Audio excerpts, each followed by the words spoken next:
तुझे हाती मग सोडवी दातारा सर्वधर्मापासून दुष्करा हरी करशी अंगीकार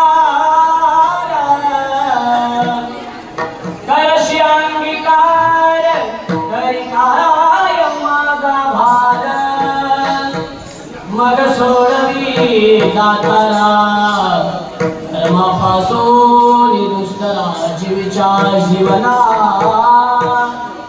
तुका म्हणे नारायणा मग सोडवी दातारा धर्मापासून दुष्करा पांडुरंगा करो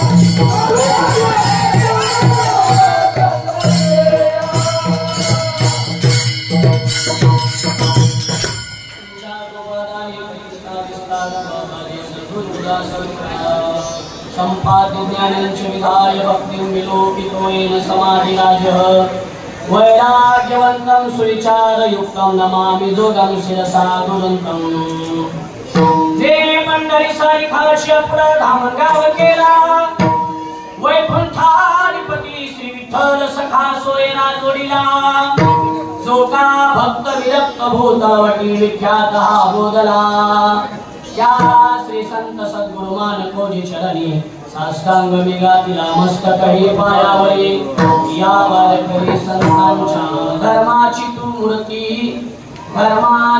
मूर्ती पाप पुण्य तुझे हाती मग सोडवी दातारा धर्मापासून दुष्करा विठाला विठाला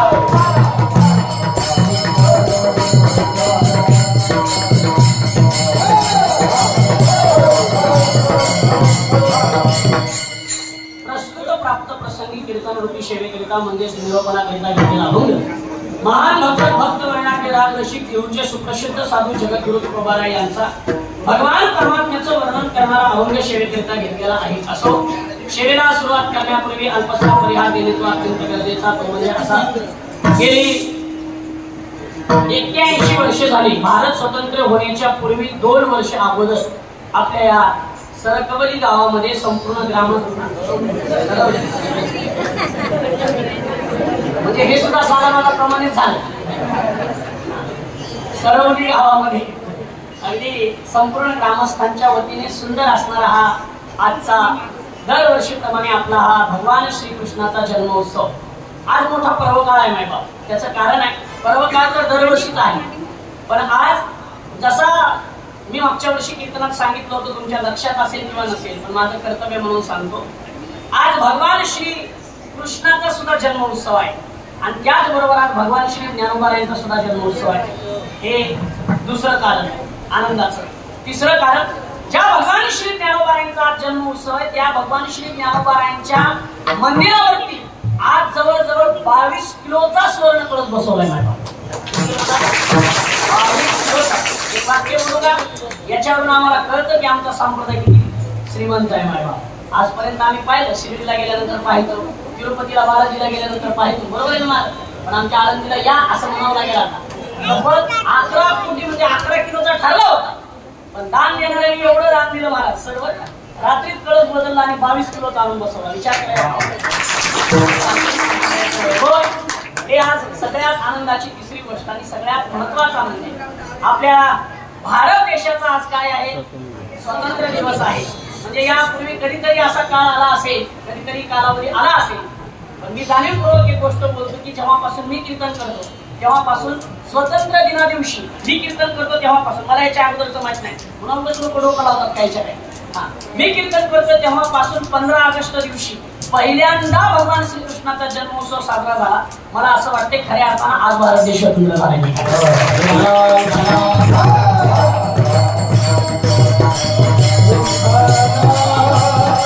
भगवंताच्या अवतार कार्यानिमित्त भगवंताच्या अवतार कार्याची ही आजची कीर्तन सेवा आहे. तसं तर आजचं कीर्तन म्हणजे फार बंधनातलं कीर्तन आहे. मला फॅन बंद केला तरी चालेल, मला गरज झाल्यावर चालू करा त्याचं वाद माईक मध्ये. भगवान श्रीकृष्णाच्या जन्म उत्सवानिमित्त हा चालत असलेला आपल्या गावातील सुंदर असा आठवण हरिनाम सप्ताह. मायबाप मी मागे बोललो असेल 2 वर्षात 3रं वर्ष जवळजवळ माझ्या या कीर्तनाला येत असताना आमचे कार्यकर्ते मला भेटले. ते म्हणले महाराज आम्ही तुम्हाला वर्षभर मिस करतो, म्हणजे आम्ही तुमची वर्षभर काय करतो आठवण करतो. मी त्यांना विनोदाने म्हणलं आता हे तुमची तारीख लाईफ टाइम घेऊन घ्यावं लागते की काय.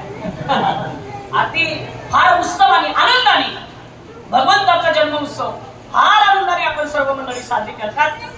या आनंद उत्सवाकरता काही माझी परिसरातील सर्व महाराज मंडळी, आदरणीय गायनाचार्य, आदरणीय मृदंगाचार्य, आदरणीय सर्व टाळकरी बांधव मंडळी आणि सगळ्यात प्रिय असणाऱ्या सगळ्या मुख्यमंत्र्याच्या लाडक्या बहिणी माझ्या समोरच बसते.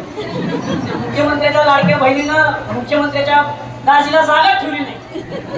दाजी कळले मुख्यमंत्र्याचे तुम्हाला, त्यांच्याकरता तुम्ही जागा ठेवली नाही.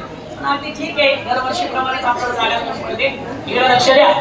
विनंती फक्त आता एवढीच करतो तुम्हाला, माझं नाव हनुमंत आहे बरं का, आणि मी शांत चित्ताने प्रसन्नतेने कीर्तन करतोय. जर तुम्ही अशीच बडबड करत राहिलेत तर मला हातात गदा घ्यायला लावू नका. नाव काय माझं हनुमंत आहे. अगदी तुम्ही शांत जर बसलात तर कीर्तन तुमच्यापर्यंत ऐका येईल. आणि एखाद्याला इच्छा झाली बोलायची, मी खाली बसतो माईकवरून, तुम्ही बोला, काही अडचण नाही. आता पाकिट सुद्धा तुम्हाला देऊ, पण बोलू नका, जेणेकरून तुम्ही बोललात म्हणजे डिस्टर्ब मलाही होईल आणि सगळ्यांना तिकडे कुणाला ऐका येत नाही. बरोबर आहे की नाही. पण अगदी सर्वांनी शांत चित्ताने बरोबर 12 वाजून 1 मिनिटाला मी कीर्तन सेवा सोडणार आहे. अजिबात पुढे जाणार नाही, कारण मला हे कीर्तन उरकून उद्या सकाळी मला लातूरला रेणापूरला काल्याच्या कीर्तनाला जायचं. मगाशी आम्ही सर आणि मी बसल्यानंतर आम्ही 1 किलोमीटर काढलं, जवळजवळ 580 किलोमीटर 560 किलोमीटर प्रवास करायचा. म्हणजे माझ्या गाडीच्या हिशोबाने प्रवास केला तर जवळजवळ 10 तास प्रवास मला करायचा. पण अगदी बरोबर वेळेत मी कीर्तन सेवा सोडणारे, काही काळजी करू नका. फक्त मनाचे कान ऐकून कीर्तन करा एवढीच विनंती करतो. आज भगवान श्रीकृष्णाचा जन्मोत्सव आहे. मी आजच्या कीर्तनामध्ये वेगळं काही सांगणार नाही. एक भगवान श्रीकृष्ण, राहिलेल्या 10-15 मिनिटांमध्ये ज्ञानोबांचं थोडंसं चरित्र आणि मग भगवान श्रीकृष्णाच्या जन्मोत्सवाची कथा करून आपलं कीर्तन सोडायचंय. सेवेकरिता घेतलेला अभंग जगद्गुरु तुकोबारायचा आहे. ऐका, या अभंगामध्ये जगद्गुरु तुकोबार आहे. भगवान पांडुरंग परमात्म्याच्या समोर उभारून पांडुरंग परमात्म्याला किंवा देवाला म्हणतात, देवा धर्माची तू मूर्ती आणि पाप पुण्य तुझ्या हाती. मायबाप मला तुम्हाला विचारायचंय, आपण पाप करतो की पुण्य करतो हे आपल्याला कळत नाही. कारण पाप पुण्य करणं आपल्या हातामध्ये नाही. का हातात नाही? मी उदाहरण सांगून तुम्हाला पटवेल, म्हणजे लक्षात येईल. उदाहरण सांगतो पटण्याकरता. आपल्याला असं वाटतं की काही गोष्टी केल्यानंतर आपलं पुण्य होईल असं आपल्याला वाटतं. माझी भाषा तुम्हाला कळतीये ना? समजते मी काय बोलतोय? हा, समजणारच तुम्हाला, नाही समजून करणार तरी काय? ऐक, लक्ष द्या. अगदी काही गोष्टी केल्यानंतर आपल्याला असं वाटतं की हे केल्यानंतर माझ्याकडून पुण्य घडेल, आणि काही गोष्टी आपल्या समोर आल्यानंतर असं माणसाला वाटतं की हे केल्यानंतर माझ्याकडून काय होईल? पाप पुण्य होईल, पाप होईल असं वाटतं. पण एक गोष्ट बोलू का? पापही करणं आपल्या हातात नाही आणि पुण्यही करणं आपल्या हातात नाही. माझ्या समोर तुम्ही सर्वजण आहेत. मी काही तुमच्याकरता नवीन नाही, तुम्ही काही माझ्याकरता नवीन नाही. अगदी मोकळ्या मनाने सांगा, भगवान श्रीकृष्णाच्या दरबारामध्ये हनुमंतरायाच्या समोर तुम्ही आहेत की नाही? मोकळ्या मनाने सांगा. तुमच्या माझ्या समोर जेवढे लोक बसले सगळ्यात जास्त पापी माणूस कोण आहे? हातवर करावं. नाही म्हणजे तुम्ही पापी नाही. बरोबर आहे. पुढे घेऊ आता. बरोबर आहे. याचा अर्थ असा, एकदा स्वतः करता टाळ्या वाजवा. कारण आहे तुम्हाला खात्री आहे की आम्ही पापी नाही. बरोबर, तुम्हाला खात्री आहे म्हणजे तुमच्यात कोणीच पापी नाही. आता थोडं पुढे बोलायचंय मला. एकदा कुणीतरी एकदम पुण्यवान, तुमच्या सगळ्यात जास्त जो कोणी पुण्यवान आहे त्यांनी एकदा हातवर करावं. म्हणजे पापी नाही मी मान्य केलं, पण तुमच्यात पुण्यवान सुद्धा नाही. मायबाप, आपण जे करतोय ना ते पाप घडतंय ते पुण्य घडतंय हे आम्हाला ठरवता येत नाही. किंवा काही गोष्टी आम्ही ठरवून करतो, पण त्यातून पाप घडेल की पुण्य घडेल हे सांगता येत नाही.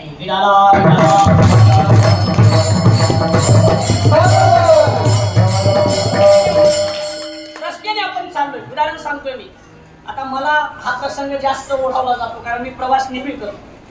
एकदा मी असंच प्रवासाला निघालो, घरून आळंदीतूनच निघाल्यानंतर मी माझ्या घरापासून थोडस पुढे गेल्यानंतर माझ्या समोरून एक माणूस आला आणि माणूस माझ्या समोरून आला आणि त्यांनी सांगितलं, महाराज कुठे निघाला? म्हटलं कीर्तनाला निघालो. थोडा आवाज दिला काय ह्या साऊंड मुळे होते म्हणजे माणसं आडवे बसले म्हणून आवाज येत नाही. हा थोडा साऊंड सरळ करा माझ्याकडे. काही तुम्ही बसा, साऊंड सरळ करा. हा ओके, अजून थोडा सरळ करा. कीर्तनाला निघालो. ऐकताय तुम्ही कीर्तन? ऐका. अगदी मी कीर्तनाला निघालो. सकाळी 10-11 वाजले होते. घरापासून थोड्या अंतरावरती आलो, चौकात आलो आणि चौकात आल्यानंतर एक मनुष्य समोरून माझ्या समोरून आला. महाराज जे आता आमचं कर्म आहे, जेहारी केल्यानंतर दुसऱ्याला जेहारी करणं हे आपलं काय कर्तव्य आहे महाराज. जेहारी करणं म्हणजे भगवान परमात्म्याचं नामस्मरण करणं, त्यात काय विशेष आहे का? तरी मला जेहारी केल्यानंतर मी त्याला जेहारी केला, मारुतीचं दर्शन घेतलं आणि मी बाहेर आलो. तो मनुष्य तिथेच उभा होता. तिथेच उभा पाहिला मी आणि परत मी चप्पल घालून निघालो. तेवढ्यात त्याने मला अडवलं. म्हणलं महाराज रात्रीपासून उपवास आहे, कालपासून पोटात काही अन्न नाही बघा.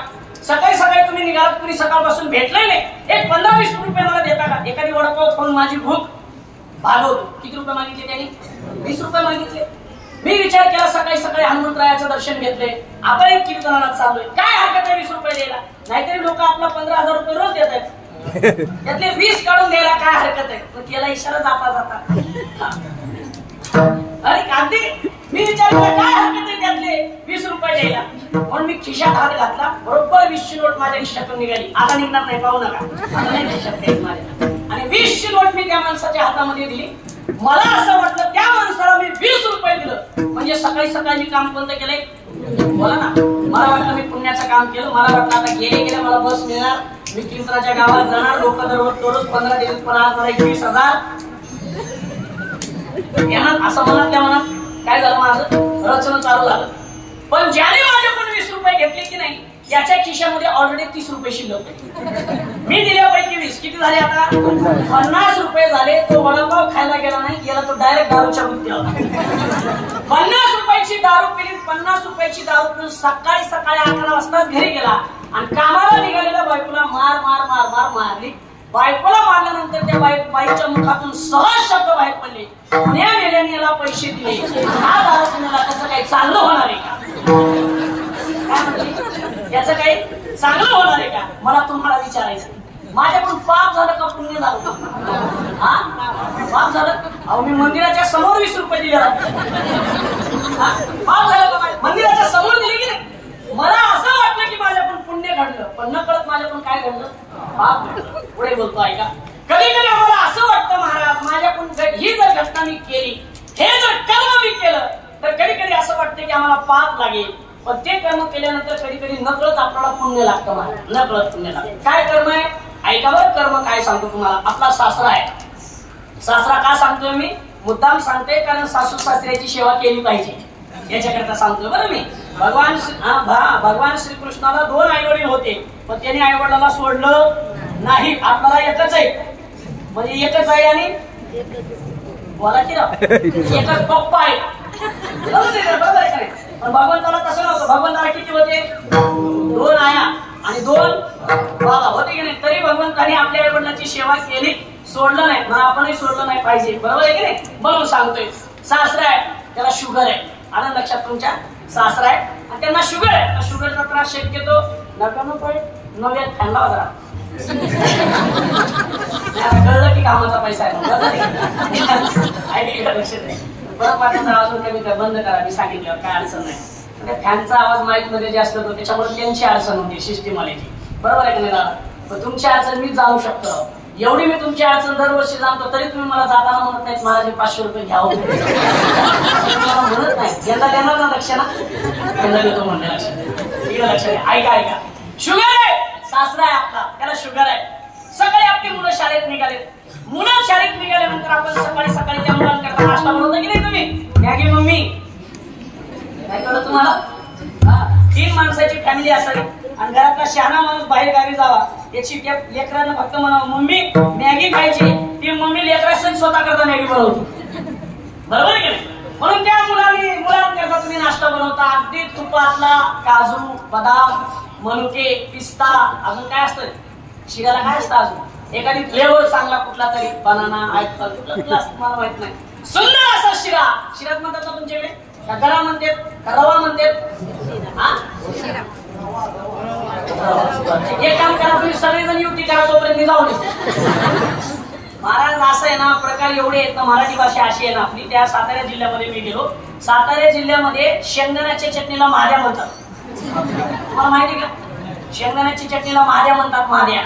आणि मी माझ्या मित्राबरोबर नवीन आळंदीला आल्यानंतर गेलो महाराज, आणि गेल्यानंतर त्या मुलाची आई मला म्हणे, महाराज थोडा महाद्या देऊ का? मी शिकण्याच्या बाहेर माळ काढली, अशी माळ काढली, अशी वर टाकली. परत तिने विचारलं, महाराज महाद्या देऊ का?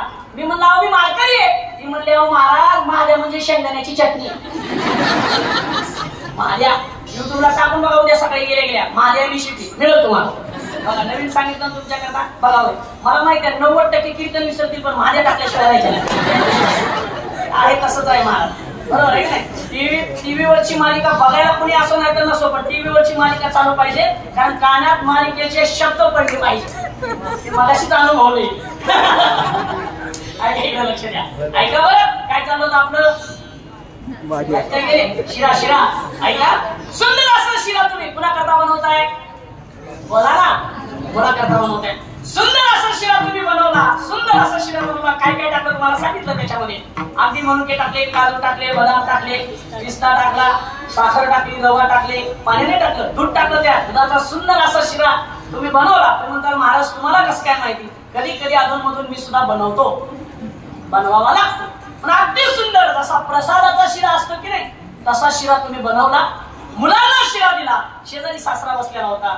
तुमच्या अंतःकरणात असा विषय आला, एक प्लेट त्यांना सुद्धा द्यावी असं तुमच्या मनात आलं. पण तुमच्या नंतर लक्षात आलं, एक प्लेट जर यांना शिरा दिला आणि यांनी जर तो मन लावून खाल्ला तर एका गोळीने यांचा शुगर थांबणारा नाही. पण देत असताना आपण त्यांच्या समोर हात केला. हात केल्यानंतर देत असताना परत मनात विचार आला की आपण यांना जर शिरा दिला तर खायला आनंद वाटेल. परत मनात विचार आला, नाही दिला तर आपल्याला पाप, बरं की बरोबर आहे ना, नाही दिला तर आपला पाप लागेल. आणि तुम्ही ते शिऱ्याची प्लेट उचलली, किचन वरती नेऊन ठेवली, आणि मुलं शाळेत गेल्यानंतर स्वतः खाल्ला. माझ्याकडे काय बघतो, स्वतः खाल्ला. पण त्या सासऱ्याला शिरा दिला नाही. आपल्या अंतःकरणात दिवसभर उतरत राहील काय, मामांजीला किंवा पप्पांना काय म्हणतात तुमच्याकडे, त्यांना जर शिरा दिला असता तर मुलांबरोबर त्यांना सुद्धा बरं वाटलं असतं. असं फक्त आपल्या मनात वाटू लागलं. पण वास्तविक पाहिलं तर त्यांना शुगरचा त्रास एवढा आहे की तेच तो शिरा खाल्ला असला तर तुम्हाला पाप लागल्याशिवाय राहिलं नसतं. आपल्या अंतःकरणात आपल्याला असं वाटतं की हे दिल्यानंतर आपलं पुण्य घडेल, पण नाही महाराज, टाळताना कधी कधी तेव्हा सुद्धा पुण्य घडतं.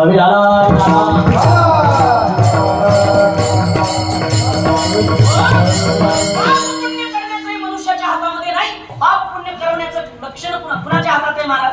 पाप पुण्य करण्याचं लक्षण देवाच्या हातात आहे. ऐका बरं, आपल्या हातात बऱ्याचशा गोष्टी नाही तुम्हाला. पाप पुण्य करायचं तर आपल्या हातात नाही, पण जन्माला येण्याचं तर आपल्या हातात आहे का महाराज? जन्माला येण्याचं आपल्या हातात आहे का? अहो संत स्वतंत्र आहेत, जन्माला कधीही येतात कधीही जातात महाराज. संत स्वतंत्र आहेत, पण आपल्याला जन्माला येण्याचं सुद्धा स्वतंत्र नाही. ऐका बरं, आपल्या हातात पाप पुण्य करायचं नाही, आपल्या हातामध्ये जन्म घेण्याचं नाही. याच्या पुढे सांगू का, किती प्रेम करा, लग्न सुद्धा करायचं आपल्या हातात नाही. पटतंय का बघा? नाही जास्त बोलणार नाही याच्यावर. किती करा तुम्ही, 7-7 वर्ष चॅटिंग करतात काही माणसं, पण ती वाया जाते माणस. तुम्हाला आता कळलं असेल, या गोष्टीचा विस्तार करणार आहे. त्यातल्या त्यात ते लाईव्ह कीर्तन आहे. असं काही बोललं का बरोबर तेवढंच काय त्यात माणसं लय अवघड आहे.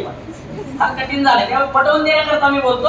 आपल्या हातात एकही गोष्ट नाही. थोडस पुढं बोलतो ऐका. आपली आई कोण असावी आपल्या हातात नाही, आपले वडील कोण असावे आपल्या हातात नाही, आपली बहीण कोण असावी आपल्या हातात नाही, आपला भाऊ कोण असावा आपल्या हातात नाही, आपला पती किंवा आपली पत्नी कोण असावी आपल्या हातात नाही. पण आपल्या हातात एक गोष्ट आहे मला. काय गोष्ट आहे आपल्या हातात? आपला मित्र कोण असावा हे मात्र आपल्या हातात आहे. आपला मित्र कोण असावा हे आपल्या हातात आहे की नाही? बघा, आपली पत्नी कोण असावी आपल्या हातात आहे का सर? नाही ना महाराज. आपले आई वडील कोण असावे आपल्या हातात आहे का? नाही महाराज. यापैकी कुठलीच गोष्ट आपल्या हातात नाही. पण आपला मित्र कोण असावा? तो रमी खेळणारा असावा. विधानसभेमध्ये बसून नाही कळलं तुम्हाला? विधानसभेमध्ये बसून रवी खेळणारा असावा का कसा असावा? कोण आपला मित्राबद्दल बोलतोय मी, पण आपला मित्र कसा असावा हे आपल्या हातात आहे. पाप पुण्य करायचं आपल्या हातात नाही, जन्माला येण्याचं आपल्या हातात नाही, आपले कोण आई वडील असावे हे आपल्या हातात नाही, हे सगळं भगवान परमात्म्याच्या हातात आहे महाराज. मग कर्तुम अकर्तुम अन्यथा कुटुंब कोण आहे? हा भगवान परमात्मा आहे. या जगतामध्ये सगळ्या गोष्टी जो करतो तो भगवान परमात्मा आहे. आता शेवटचं बोलतो, पुढे जातो, अभंगात प्रवेश करतो. याच्या पुढे सांगतो, पाप पुण्य करायचं तर आपल्या हातात नाही हो, पण चालायचं बोलायचं सुद्धा आपल्या हातात नाही, तो सुद्धा आम्हाला देव चालवतो, देव बोलवतो महाराज. विठाला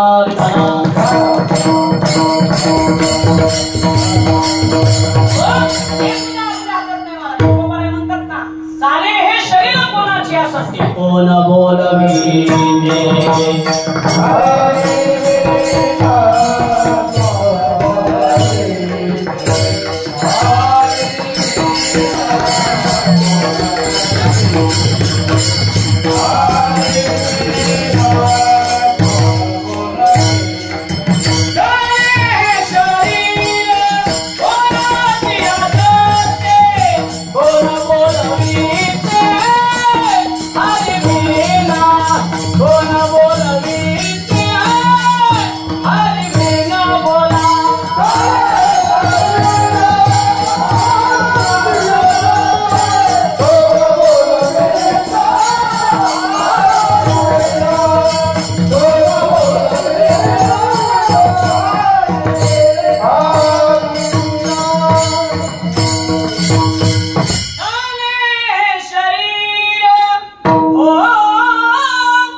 वृक्षाची पाने हालजाची सत्ता, वृक्षाची पाने हालजाची सत्ता,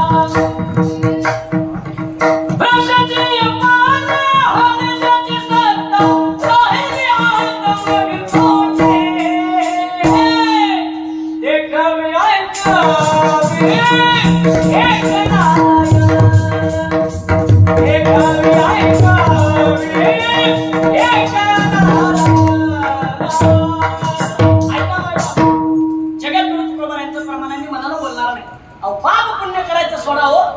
आपल्याला चालवणारा सुद्धा कोण आहे?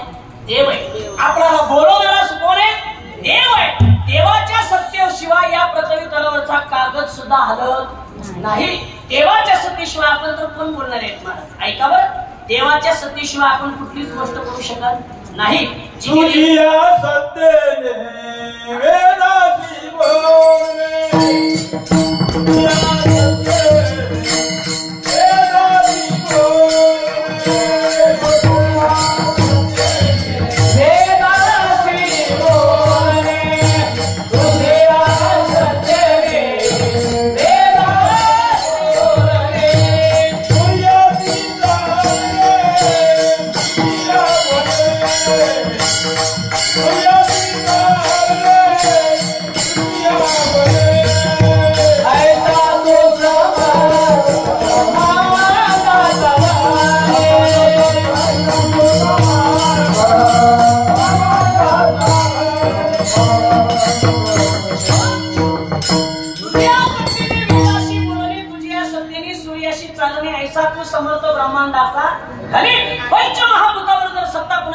भगवान परमात्म्याची आहे. तुमच्या आमच्यावर सत्ता जर कुणाची असेल तर भगवान परमात्म्याची आहे. नाही बाप, भगवान परमात्म्याशिवाय हे शरीर कुणी चालवत नाही. तुम्ही म्हणता महाराज काय कीर्तन करताय महाराज, तुम्ही काय काय सांगताय? तुमचं कीर्तन काही गावाकडे आहे का? मुंबईमध्ये, ठाणे जिल्ह्यात आणि कोणत्या गावात? सरवली गावात कीर्तन आहे. अहो आम्ही चालतो आमच्या पायाच्या सत्तेमुळे, बरोबर आहे ना? आम्ही बोलतो कुणाच्या सत्तेमुळे? कुणाच्या सत्तेमुळे बोलतो आपण? तोंडाच्या. हा, सगळ्या गोष्टीला बंधन आहे महाराज. इथं बंधन नाही, हे साधन आहे महाराज. याच्या जास्त नादी लागायचं नाही. तोंड माणसाला माणसात बसू देत नाही. घरी चांगलं घर असताना सुद्धा तोंड म्हणते कल्याण राहायला चला, म्हणते की नाही? ऐकायचं लक्ष द्या. अगदी या सत्तेने चालतो. मग तुम्ही देवाचं काही घेऊन नसते महाराज. जरा माझ्याकडे लक्ष द्या. पटण्याकरता मी उदाहरण सांगतो, मी जास्त लांब होणार नाही. आपल्याला ज्या सगळ्या गोष्टी आहेत त्या सगळ्या गोष्टी प्रेताला सुद्धा, प्रेत कळतं का? प्रेत कळतं ना? जीव गेल्यानंतर जे तयार होतं त्याला काय म्हणतात? प्रेत. आपल्याला ज्या सर्व गोष्टी आहेत त्या सर्व गोष्टी प्रेताला सुद्धा आहेत. मायबाप ऐका, आपल्याला पाय आहेत, प्रेताला सुद्धा पाय आहेत. असं कधी झालं का? एखादी मनुष्य मेला, त्याचा जीव गेला आणि त्यांनी सांगितलं बाबा लांब तिकडे स्मशान भूमी आहे, मी तिथपर्यंत चालत येतो, पुन्हा मला जा. असं कुणी म्हणलंय का? नाही महाराज, या सगळ्या गोष्टी आहेत प्रेताला, पण त्याच्यातला चालवणारा निघून गेलाय. ऐका, माझ्याकडे लक्ष द्या. एक दिवशी वैकुंठामध्ये, मी पटण्याकरता दृष्टांत सांगतोय. एक दिवशी वैकुंठामध्ये लक्ष्मी मातेचं आणि भगवान विष्णूचं भांडण लागलं महाराज. म्हणजे सर आपल्याच घरी भांडण होतं यात नवल नाही, आपल्याकडेच भांडण होतं यात नवल नाही. भांडण होण्याला कारण काय लागत नाही, मेसेजला रिप्लाय का दिला नाही म्हणून मी भांडण होते महाराज. आता हे तुम्हाला सांगायची गरज नाही, फार काय.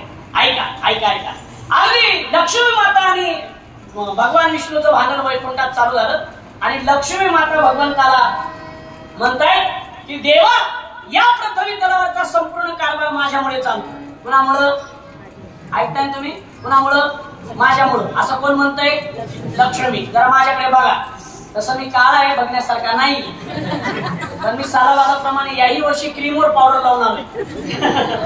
ऐका, इकडे लक्ष द्या. कशा करता माझ्याकडे बघा. आपल्या भारतीय संस्कृतीमध्ये किंवा महाराष्ट्राच्या संस्कृतीत 3 गोष्टीला लक्ष्मी म्हटलं जातं. 3 गोष्टीला. 1, पैशाला लक्ष्मी म्हटलं जातं, बरोबर आहे? पैशाला. 2, घरातल्या बायकोला सुद्धा, आपल्या स्वतःच्या बायकोला काय म्हटलं जातं? लक्ष्मी. आणि 3, झाडूला सुद्धा काय म्हणतात? लक्ष्मी म्हणतात, बरोबर आहे की नाही? पैकी 2 लक्ष्मीचं इथं काही काम नाही. आता इथं कोणती लक्ष्मी घ्यायचंय? आहेत ना तुम्ही जागेवर? पैसे. मग लक्ष्मी माता भगवंताला म्हणते देवा, या पृथ्वी तलावरचा कारभार माझ्याशिवाय चालत नाही. आता मला तुम्हाला विचारायचंय, हे लक्ष्मी मातेचं खरं आहे का खोटं आहे? खोटं? मी फुकट येईल का? खरं आहे का खोटं आहे? तुम्ही आता एवढा मेकअप करून सजून धजून आले, फुकट मेकअप केला का? तुमच्या जीवावर तर ब्युटी पार्लर चालेल सगळे, काय विचारतो महाराज? माणसाच्या कटणीचे दुकान कमी, ब्युटी पार्लर जास्त झाले सध्या, झालेत की नाही? काय बायांना तर हौस असते महाराज. एवढे सगळे सोन्याचे दागिने असताना सुद्धा ते पेंटेक्सचे घालतात की नाही? काय चाललंय महाराज? चला ऐका, लक्ष द्या. सजलं पाहिजे. मी मागेही बोललो होतो, आताही बोलेल महाराज. अहो, लक्ष्मी माता सुद्धा भगवान परमात्म्याकरता सजत असते, बरोबर आहे की नाही? आमच्या सीता माता सुद्धा भगवान परमात्म्याकरता शृंगार करून बाहेर येतात. मग आपणही शृंगार केला पाहिजे. फक्त शृंगार उतरवल्यानंतर घरच्यांना ओळखून एवढा शृंगार करा. आलं का लक्षात? आता याच्या पुढचं बोलत नाही, मला वेळ घालायचं नाही तुमचा. ऐका, लक्ष्मी माता म्हणजे देवा, या पृथ्वी तलावरचा कारभार कुणामुळे चालतो? बोला लक्ष्म्यांनो, कुणामुळे चालतो? माझ्यामुळे चालतो. देव म्हणले लक्ष्मी हा तुझा गैरसमज आहे. जिथे मी आहे तिथे तुला किंमत आहे, जिथे मी नाही तिथे तुला किंमत नाही. लक्ष्मी माता म्हणजे बघायचंय का? देव म्हणजे बघायचंय. एक जण घोड्यावर बसला होता, नवरदेव होता, आणि निघाला होता, त्याच्या पुढे डीजे वाजत होता, बरोबर? वाचतो तुमच्याकडे त्याचं, ते काय म्हणतात तुमच्याकडे मला माहित नाही. मारुतीच्या मंदिरात दर्शन घेऊन लग्न मंडपाकडे निघाला होता. त्याला काय म्हणतात तुमच्याकडे? वरात. आमच्याकडे त्याला परण्या. काही भागात त्याच्यात शेवंती. अशी ती वरात निघाली होती. कुठं बसून निघाली होती? घोड्यावर. बरं, मला एक कळलं नाही मारती, लग्नातला घोडा लय नाचतो. ते लग्नातला घोडा लय नाचतो की नाही? तुम्ही बघितलं असेल, आमच्या आळंदीत आता लग्नाचीच आळंदी झाली, रोज पुढे नाचताना दिसतात. ते घोडा नाचतो. मी एका लग्नाला गेलो. आता काही माणसाचा आग्रह असतो, जवळच्या माणसाच्या लग्नाला जावं लागतं, जावंच लागतं, पर्याय नसतो. बरं, महाराजांना महाराज की टिकवायची म्हणजे कीर्तनापेक्षा ह्या गोष्टी जास्त बघावं लागतं. लग्नाला जावं, मला फारच आग्रह केलाय का महाराज तुम्हाला यावं लागेल. गेलो लग्नाला. गेल्यानंतर त्या स्टेजवरती मी बसलो. बरेच माणसं माझ्या शेजारी बसले होते. त्यातला एक जण मला विचारला, महाराज बऱ्याच दिवसाची एक शंका आहे तुम्हाला विचारायची, विचारू का? म्हणलं विचारा ना. म्हणलं ते घोडा, नवरदेव घोड्यावर बसलाय, पण ते घोडा का एवढा नाचतोय? मी म्हणलं खालचा घोडा वरच्या गाडवाला सांगतोय आयुष्यभर आता असंच नाचायचं. बरोबर आहे. ते घोडा फार नाचतो महाराज. घोडा नाचत होता, डीजेच्या समोर अनेक मंडळी नाचत होती. आता कोणते गाणी चालू होती इथं सांगत नाही आता, बरोबर आहे का नाही?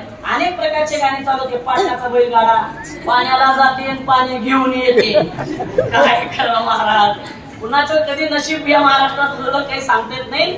वारीमध्ये निष्ठावंत वारकरी भजन करून मेले महाराज, बरोबर आहे का नाही बाबा? काय मी स्वतः कुंभारांच्या पालखी सोहळ्यामध्ये 12 नंबर दिल्लीमध्ये चालतो महाराज. माझ्या पाठीमागे जगद्गुरु तुकोबा यांच्या मालकाची म्हणजे जगद्गुरु तुकोबा पालखी सोहळ्याची संस्थांची दिंडी चालते.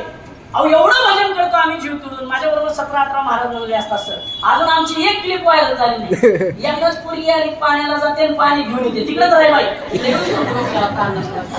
अरे अवघड आहे ना महाराज.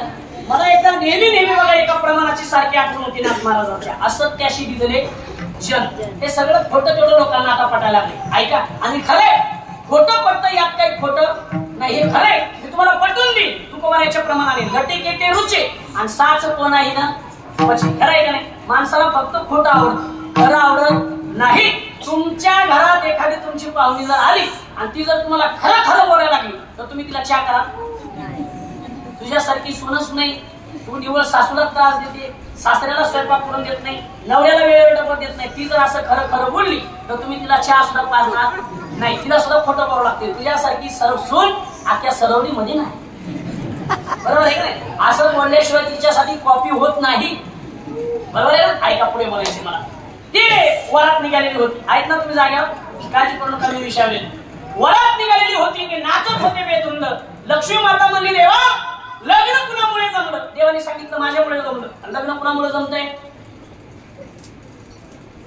बोला की देवामुळे जमतंय. मागच्या वर्षी बोललो होतो मी. तुमच्याकडे कसं काय परिस्थिती लग्नाची बदलली यावर्षी थोडी नाही ना. आहे तशीच आहे. हा मला रोज 4 फोन येतात सर. कृष्णाच्या समोर आहे खोटं नाही बोलत. रोज 4 फोन येतात. मला वाटतं तारखेसाठीच फोन आला की काय.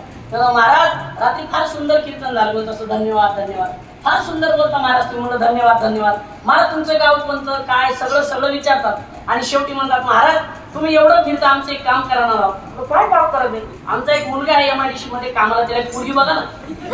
मी काय पुऱ्यांचा कारखाना टाकलाय काय विचारतात महाराज माणसं. मला फार कंटाळा येतो अशा माणसाला बोलायचा. ऐकलं लक्ष द्या. ते लग्नाची वरात निघाली होती. सगळे नाचत होते. लक्ष्मी माता बोलली देवा लग्न कुणामुळं. भगवंताने सांगितलं लक्ष्मी लग्न माझ्यामुळे सांगितल्यानंतर लक्ष्मी मातेने सांगितलं देवा बघा मी काही वेळात लग्न मोडते की नाही. देव म्हणले तुझी मर्जी. लक्ष्मी मातेनं नाचणारी जी लोक होती ना नवरदेवाच्या समोर त्या नाचणाऱ्या लोकांवरती नोटांचा पाऊस पाडला. कशाचा 2100 सांगून 1500 नाही दिले.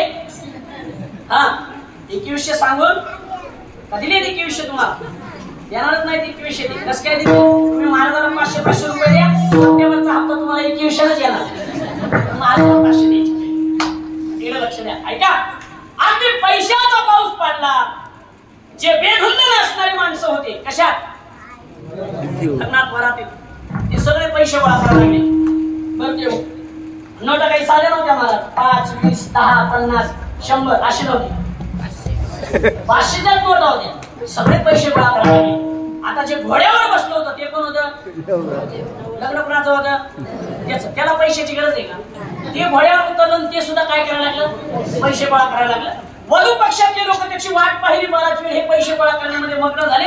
वधू पक्षातल्या लोकांनी विचार केला बहुतेक नवरदेव आता येत नाही. दुसरा नवरदेव उभा केला लग्न लावून निघून गेले. याचं लग्न मोडलं. कुणाच्या सत्तेमुळे जुळलं होतं देवाच्या. मोडलं कुणी लक्ष्मी. सध्या लग्न कुणामुळे मोडतायत बोला सध्या लग्न कुणामुळे मोडतायत. आहेत का गेल्या परवा बऱ्याच जणांची रक्षाबंधन झाली. किती जणांचे भाऊ आले मला चेक करावं लागेल रक्षाबंधन. आमच्या पुणे जिल्ह्यात तर वाईट परिस्थिती आहे. इकडचं मला माहिती नाही. ऐका लक्ष द्या. ऐका लग्न मोडलं. 15-20 दिवस निघून गेले आणि परत लक्ष्मी माता म्हणू लागली देवा प्रथमी तलावरचा सर्व कारभार कोणामुळे चालतो माझ्यामुळे चालतो. देव म्हणजे लक्ष्मी हा तुझा गैरसमज आहे. जिथे मी आहे तिथं तुला किंमत आहे. जिथं मी नाही तिथं तुला किंमत नाही. लक्ष्मी म्हणली बघायचे का देवा. देव म्हणजे आता बघावंच लागेल. नाही बघून काय करतात. देव म्हणजे बघायचे. एका श्रीमंत माणसाची प्रेत यात्रा निघाली होती. श्रीमंत माणूस मेलेला होता आणि त्याची प्रेत यात्रा निघाली होती. 4 खांदेकरी होते. समोर ते शिकाळा घेऊन होतं. कोण असतं शिकाळा घेऊन. कुणाचा कीर्तन करायचा कुणाचा जे मेलय त्याचा. शिकाळा घेऊन समोर एक मुलगा माणूस चालला होता. पाठीमागे काही 4-5 खांदेकरी त्याला घेऊन चालले होते. त्याच्या मागे संपूर्ण त्याचा परिवार सगळे लोक त्याच्या मागे चालले होते. ऐका देवाला लक्ष्मी मातेने विचारलं देवा ही प्रेत यात्रा कुणामुळे. देवाने सांगितलं माझ्यामुळे. मोडायचे का. देव म्हणजे तुझी लक्ष्मी मातेने मागचा पुढचा विचार केला नाही. वेळ कमी असल्यामुळे त्या प्रेत यात्रेवरती महाराज पैशाचा पाऊस पडला. ऐकताय तुम्ही? कशाचा? पैशाचा. कितीच्या नोटा होत्या? 500च्या. कीर्तन संपल्या पैशाचा पाऊस आहे खाली आता. हा, अगदी पैशाचा पाऊस पडला. प्रेत यात्रेमध्ये आलेले सगळे लोक विसरून गेले आपण प्रेत यात्रेला आलोय, आणि ते काय करू लागले? हा, पैसे गोळा करू लागले. प्रेत यात्रेत कोण येत आहे? बोला हो, कोण येते? पाहुणे रावळे असतात ना, मित्रमंडळी पाहुणे रावळे. कुणाचे? जे मेले त्याचे. ते पैसे गोळा करायला लागले. आता पुढचा आहे का? आता ते गोळा करायला लागले यात नवल नाही. जे खांदेकरी होते ते कोण असतात? घरचे पाहुणे जावई असत असते तुमच्याकडे, बरोबर आहे का नाही? हा, मुलगा असतो का स्वतः? बरं, हा ठीक आहे, चला. त्यांनी ते सोडून दिलं. कुणी? ते सुद्धा गोळा करायला लागलं. बरं, आता ते गोळा करायला लागलं यात नवल नाही. शिकायला धरून पण चाललं होतं. मोठ्याने बोला जरा. बरोबर आहे. त्यांनी विचार केला गंगा वाहते, हात धुवून घ्यायला काय अडचण आहे. त्यांनी शिकायला सोडून दिलं. तेही पैसे गोळा करू लागलं. ऐका, प्रेत यात्रा चालू होती. प्रेत यात्रेवरती लक्ष्मी मातेने पैशाचा पाऊस पाडला. परिणाम, प्रेत यात्रेतला प्रत्येक माणूस पैसा गोळा करू लागला. पण जे त्या प्रेत यात्रेवरती झोपलं होतं, लक्ष्मी माता म्हणजे पैसे त्याच्या अंगावर पडले होते, पण तो पैशाला स्पर्श सुद्धा करत नव्हता. लक्ष्मी माता म्हणली, देवा पाहिलं का? अहो, प्रेत यात्रा कुणामुळे? देवाने सांगितलं, माझ्यामुळे. बघा देवा, प्रेत यात्रा मी बंद केली की नाही? त्यावेळेस देवाने दिलेलं उत्तर सुंदर आहे. ऐका, लक्ष पुरवा. देवाने उत्तर एवढं सुंदर दिलं. देवाने सांगितलं, लक्ष्मी, या पृथ्वी जनावरांचा कारभार तुझ्यामुळे चालतो. हा फक्त तुझा गोड गैरसमज आहे. ज्याच्या जवळ मी आहे तोच तुझा स्वीकार करतो. ज्याच्यातून मी निघून गेलो तो तुला स्पर्श सुद्धा करत नाही. पुढे ऐका, सिद्धांत सांगायचे मला. याच्या ज्यांच्या जवळ मी आहे त्यांनी तुझा स्वीकार केलाय, पण त्याच गर्दीमध्ये एकातून मी निघून गेलोय. तू त्याच्या अंगावर पडली, पण तो तुला स्पर्श सुद्धा करत नाही. माझा दृष्टांत संपला. चालवणारा ऐकवणारा सुद्धा कोण आहे? भगवान परमात्मा आहे. मग पाठ तुम्ही करायचं आपल्या हातात आहे. महाराज विडाला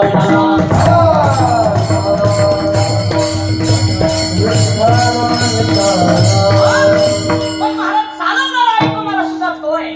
आपल्याला जन्म देणारा सुद्धा तो आहे. याच्या पुढे बोलू का? तुकोबारांचं फार सुंदर प्रमाण आहे. तुकोबारांचं म्हणतात महाराज की जन्मलेल्या मुळाकरता दुधाची उत्पत्ती सुद्धा माझा भगवान परमात्मा करतो की नाही महाराज? अगदी सुंदर सुंदर प्रमाण आहे.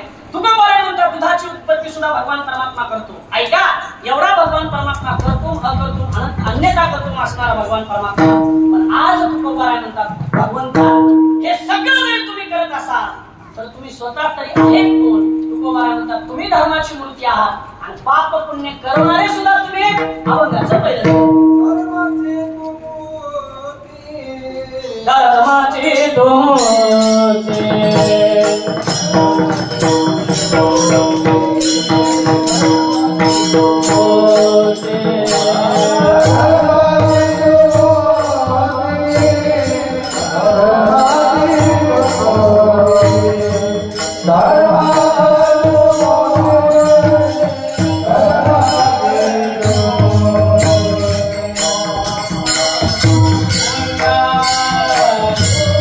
Yeah.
शब्दावर बोलून मला अभंगाच्या पुढच्या चरणाकडे यायचंय. मी वेळ घेणार नाही कारण आज वेळ कमी आहे.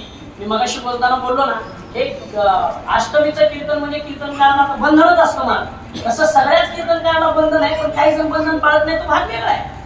आता बरेच माणसं आमच्यातलीच बंधन पाळत नाही, तो फार भाग वेगळा आहे. आमचे बरोबर पप्पा म्हणत असतात, काही कीर्तनकार फक्त कीर्तनाला अभंग घेतात, त्या अभंगाला दुप्पट सुद्धा नाही, दुप्पट नाहीत म्हणजे चौकून घेतात त्याच्यात.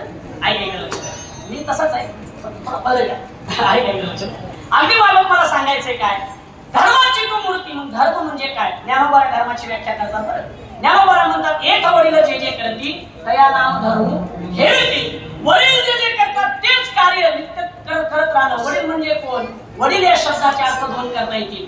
वडील या शब्दाचा पहिला अर्थ असा आहे, वडील म्हणजे आपल्याला जन्म देणारे वडील. आणि वडील या शब्दाचा दुसरा अर्थ आहे, ज्यांच्या वंशात आपण जन्माला आलो, ती संपूर्ण वंश परंपरा.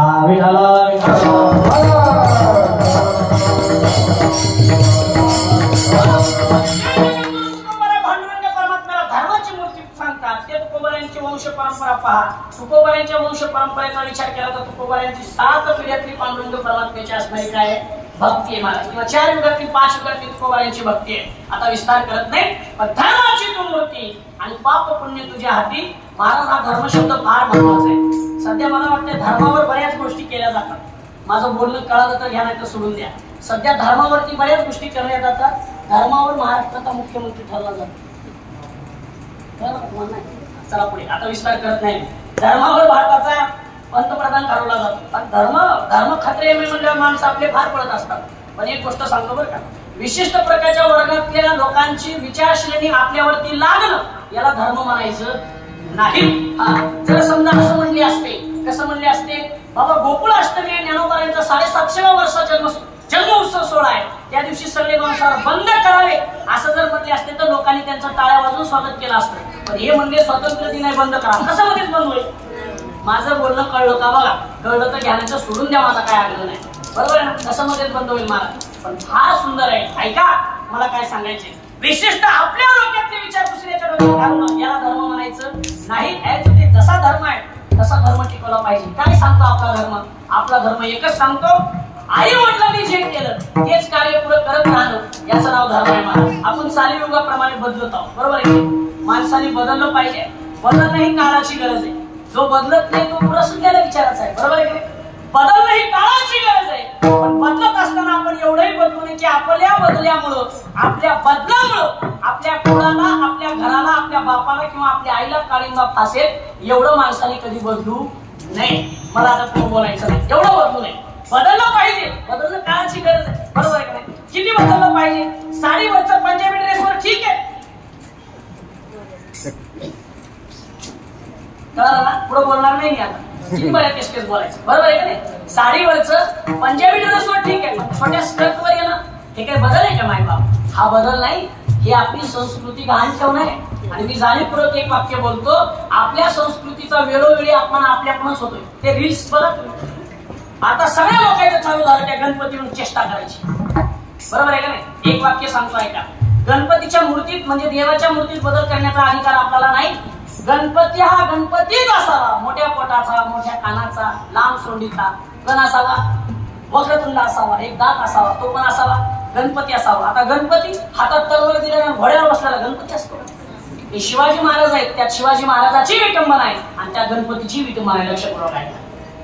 कुठेतरी शेष नागावरती नाचत असलेलं भगवान श्रीकृष्णाचं रूप घ्यायचं आणि त्याला तिथे गणपती जोडायचं. म्हणजे त्या कृष्णाला काय जोडायची? सोड जोडायची. त्याला गणपती म्हटलं जातं का महाराज? त्याला गणपती वळलं जात नाही. गणपतीचा सण पुढे येतोय. इथून पुढे तुम्ही मूर्ती आणाय गणपतीची जाणारे, मला खात्री आहे यावर्षी तरी कळणार तुम्ही गणपतीची म्हणजे गणपतीचीच मूर्ती बसवणार. इतर देवाची बसू नका. व्याभिचारी भक्ती करू नका. देवाला आवडेल अशी भक्ती करा. एक वाक्य बोलतो बघा, आपल्या शान शोकाकरता भक्ती करू नका, त्यातून आपला काहीतरी फायदा होईल याच्याकरता भक्ती करा.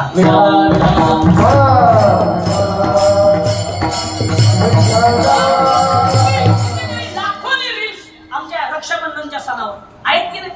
200 रुपयाची मी राखी आणि भावानं 50 रुपये गिफ्ट टाकला. अरे काय लाज वाटते का काय तुम्हाला? अरे सण आहे आपल्या. आजच्या कृष्णाष्टमीवरती कितीतरी विनोद येतील उद्या बघा तुम्ही. काय गरज आहे का त्या दही अंडी म्हणून विनोद करू नये या मताचा नाही, पण भौतिकतेवर करा ना. आपल्या धर्मावर ते विनोद करायची काय गरज आहे का मला?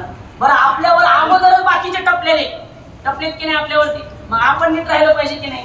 मी एक नेहमी वाक्य सांगतो बघा, आपण नीट राहिलं म्हणजे बाजूचं आपल्याकडे डोकावत नाही. त्यासाठी आपण कसं पाहिजे, स्टेट आपण नीट पाहिजे. आपण नीट तर आपल्याशी जग नीट असतं महाराज. म्हणून आपण आपल्या धर्माची विटंबना करू नये महाराज. नको तेवढी धर्माची विटंबना करतोय. मी असं म्हणेल, देवाच्या दर्शनाला जर आपण गेलो तर अंग भरून कपडे घालून जर तुम्ही देवाच्या दर्शनाला गेला तर 100% देव तुम्हाला प्रसन्न झाल्याशिवाय राहणार नाही. पण काही माणसं देवाच्या दर्शनाला येतात का स्वतःचा अंग प्रदर्शन करायला येतात. अजून मला तर कळलं नाही की मी आनंदीतलं सांगतोय आमच्या, बरोबर आहे की नाही. आपण असं गेलं पाहिजे का. आम्हाला शास्त्र सांगतं लग्न झालेलं असेल किंवा नसेल पण देवाच्या दर्शनाला गेल्यावर महिला मंडळींनी नाही साडी तरी डोक्यावरची ओढणी तरी आता पाहिजे ना देवी. कसं आहे ती तरी पाहिजे, ती तरी आपण काय केली पाहिजे, डोक्यावर घेतली पाहिजे. हे शास्त्र सांगतं महाराज. माणसाला देवाच्या दर्शनाला गेलं तर डोक्यावर काहीतरी टोपी म्हणा, रुमाल म्हणा ठेवला पाहिजे. शिकाच्या मंदिरात कधी गेलात का तुम्ही, गुरुद्वारामध्ये ते माणसं मोकळ्या डोक्यानं आपल्याला आतमध्ये जाऊ देत नाहीत. मग त्यांच्या तिथे गेल्यानंतर टप्र बांधायची सेल्फी काढून स्टेटसला ठेवण्यापेक्षा कृष्णाच्या दर्शनाला येताना टप्र बांधा, गरज त्याची आहे महाराज. धर्म त्याला म्हणायचं. आपण आपला धर्म काय केला पाहिजे, टिकवला पाहिजे. विडाला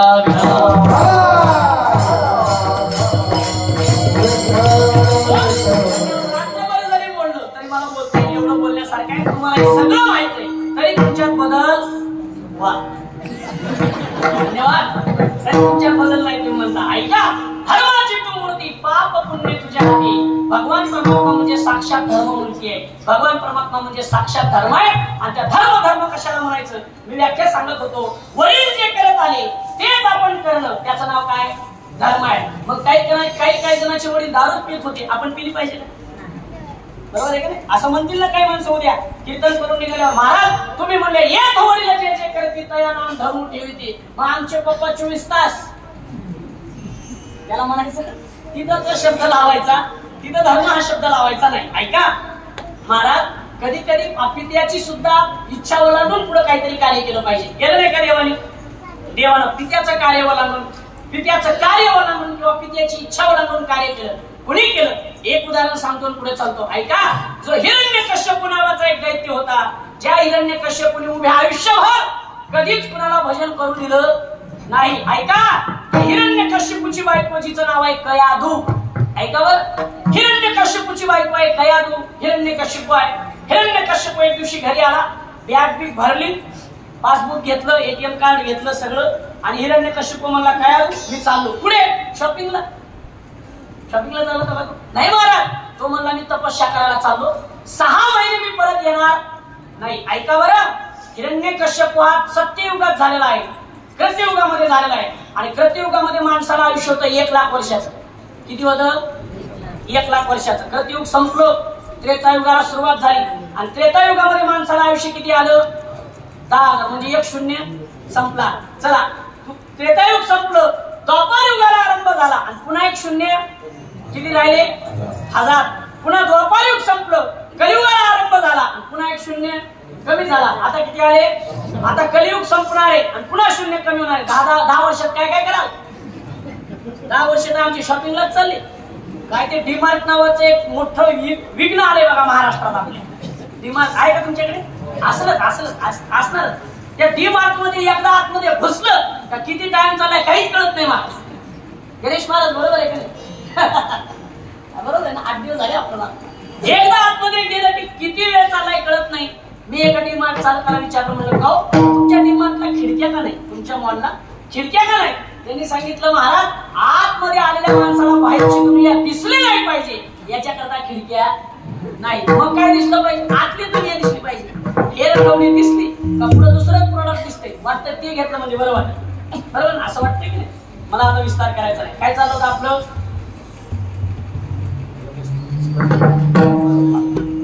हिरण्यकश्यप आहेत ना तुम्ही, माझं काम आहे मी सांगतो. ऐका, हिरण्यकश्यप तपस्याला निघालेला, तो त्यांनी सांगितलं मी 6 महिने घरी येणार नाही. काय अजून सांगितलं, ताट घेतलं ओवाळायचं. आता बायका, पूर्वीच्या बायकाचं सांगतो बरं मी, आताच्या नाही. पूर्वीच्या बायका चांगल्या होत्या. पूर्वीच्या बायका नवऱ्याला आवाजावर बोलायच्या.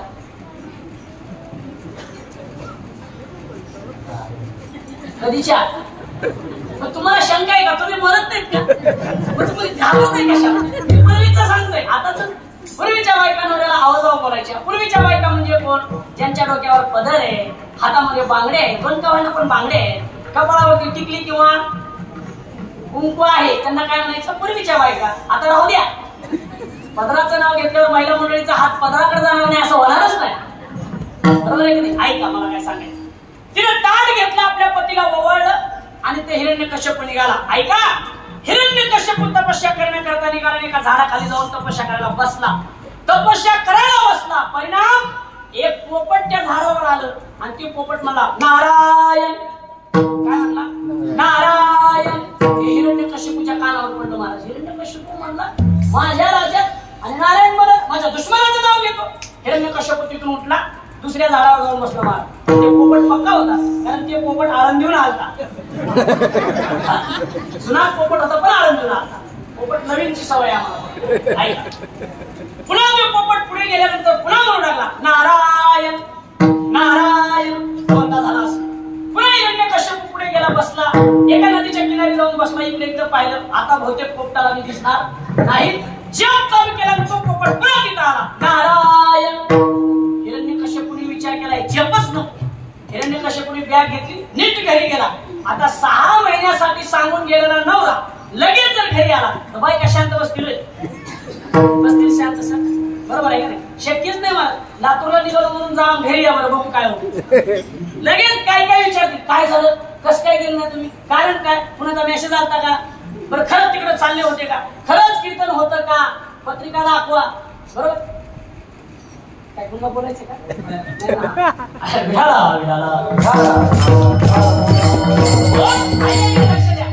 ऐका, अगदी ते कयादू त्यांना विचारलं की अहो काय झालं, काय झालं, काय तुम्ही परत का आले.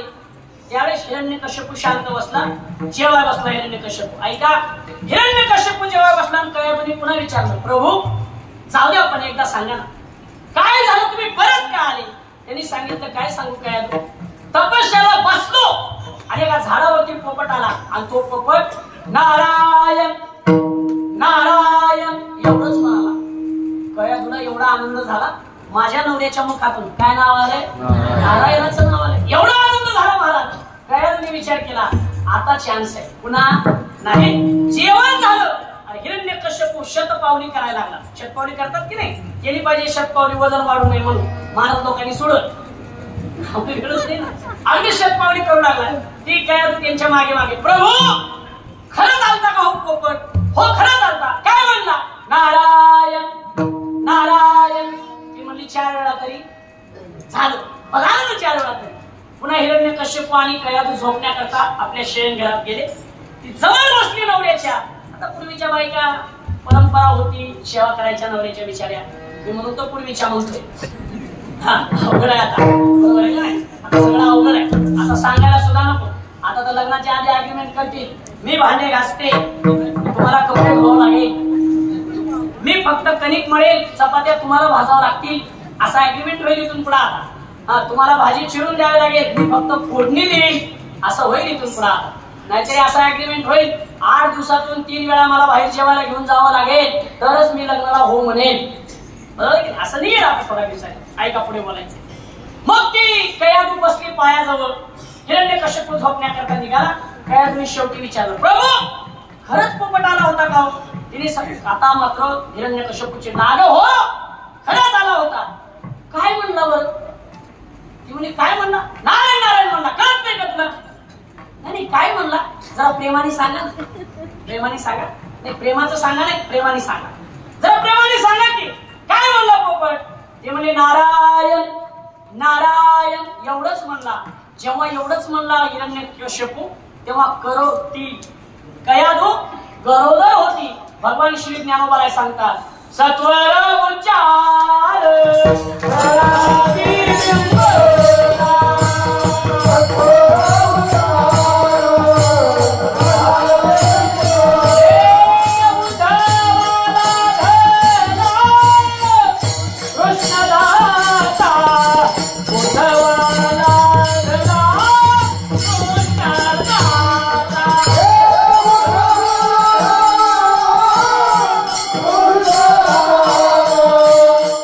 Oh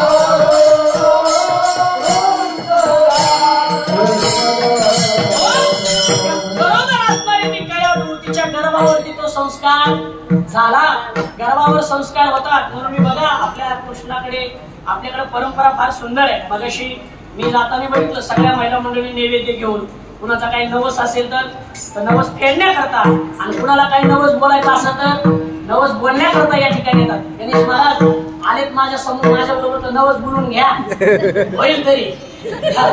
हो ना, नवसाला बरोबर आहे ना, का नाही होत? बदल बोलले बघा होते ते खरं 100.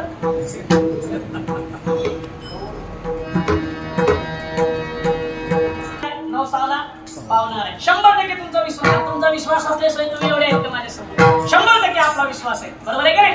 मग तुम्ही त्याला कधीतरी बोला आमच्याला प्रल्हादासारखा मुलगा जन्माला यावा, तुझ्यासारखा यावा, तुझ्यासारखा खटनट फड्या करणारा नको, पण तुझ्यासारखी वृत्ती करणारा यावा असं वाटलं पाहिजे की नाही आपल्याला? आपलं हेच वाटत नाही. मला अगदी गर्भामध्ये त्या संस्कार झाले, परिणाम काही दिवसानंतर ती प्रस्तुत झाली, तिला मुलगा झाला, नारद जन्माला आला. याचा परिणाम असा झाला की हिरण्यकश्यप आयुष्यभर कधी कुणाला हिरण्यकश्यपूने भजन करू दिलं नाही. पण हिरण्यकश्यपूची प्रथा नारद महर्षी आपल्या भक्त प्रल्हादांनी मोडली. आणि भक्त प्रल्हाद जेव्हा शाळेत शिकायला गेले त्यावेळेस शाळेतल्या सगळ्या मुलांना एकत्र केलं आणि त्या मुलांना सांगितलं आम्ही बिघडलो. मी परत एकदा बोलतो, कळलं का बघा? आम्ही बिघडलो, आम्ही बिघडलो, तुम्ही बिघडा. सगळ्या मुलांना हिरण्य त्या भक्त प्रल्हादांनी एकत्र केलं आणि भक्त प्रल्हाद त्या मुलांचा क्लास घेऊ लागला. नारायण नारायण श्रीमान नारायण नारायण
माझा मुख्य विषय चालला होता येत वडील जे जे रीती, बरोबर आहे की नाही? त्याला धर्म जर नाव ठेवायचं ठरलं, त्याला धर्म म्हणायचं ठरलं, तर हिरण्यकश्यपू भजन करत नव्हता, पण त्यांच्या मुलांनी त्यांची ती वहिवाट मोडली आणि हरिभक्त पारायण घरात घडवले. याला काय म्हणायचं? येत वडील जे जे रीती. मग महाराज भगवंताच्या हातामध्ये धर्माची मूर्ती भगवान परमात्मा असल्यामुळे त्या भगवंताच्या हातामध्ये पापही करून घ्यायचं कोणाच्या हातात आहे? देवाच्या हातात आहे. आणि आपल्याकडून पुण्य करून घ्यायचं कोणाच्या हातात आहे? देवाच्याच हातात आहे. म्हणून त्या भगवान परमात्म्याने अनेकांनी पाप केलं तरी भगवान परमात्म्याने त्याचा अंगीकार केला आणि अनेकांनी पुण्य केलं तरी त्याचा अंगीकार केला. अभंगाचं दुसरं चरण.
धर्माची मूर्ती आहे, आमच्याकडून पाप करून घेण्याचं कार्य कोण करतंय? तुम्ही करताय. आमच्याकडून पुण्य करून घेण्याचं कार्य कोण करतंय? तुम्ही करता.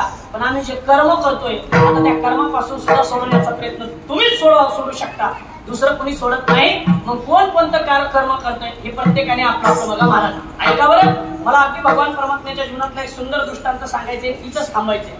लगेच मी जन्माची कथा सांगणार आहे, जवळजवळ 11:15 वाजले. ऐका, भगवान परमात्मा जेव्हा सगळ्या गोकुळातल्या सगळ्या गवळणी बरोबर भगवान परमात्माचा जन्म गोकुळात झाला की नाही, आणि गोकुळात जन्म झाल्यानंतर भगवान परमात्मा अनेक प्रकारच्या लीला भगवंतांनी केल्या. ऐका, इकडे लक्ष द्या, वेळ आहे अजून. भगवान परमात्म्याने अनेक प्रकारच्या लीला केल्या. गवळणीला भगवान परमात्म्याने वेळ लावलं, या सगळ्या गोष्टी केल्या. आणि जेव्हा अक्रूर काका भगवंताला न्यायला आले तेव्हा भगवान परमात्मा रथात बसून निघून गेले. ऐका, रथात बसून भगवान परमात्मा निघून गेले. काय नाथ महाराज सुंदर वर्णन करतात. महाराज नाथ महाराज म्हणतात, रथी चढले वनमाली आकांत गोकुळी, पडल्या वनमाली कोण त्या सांभाळी, नयनीच्या हे नयनीच्या उदकाने भिजली धरणी या नंदाचे अंगणी,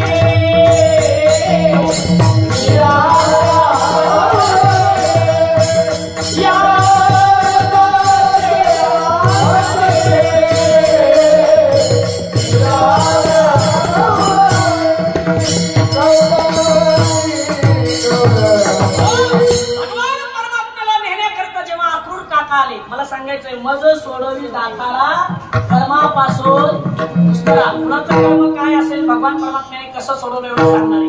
ऐका महाराज, अक्रूर काका भगवंताला जेव्हा न्यायला आले तेव्हा भगवान परमात्मा अगदी आपल्या यशोदा मातेजवळ. ऐका बरं, भगवान परमात्मा एकमेव मुलगा असा आहे ज्या मुलाला एकच मुलगा आहे. आई वडील किती आहेत?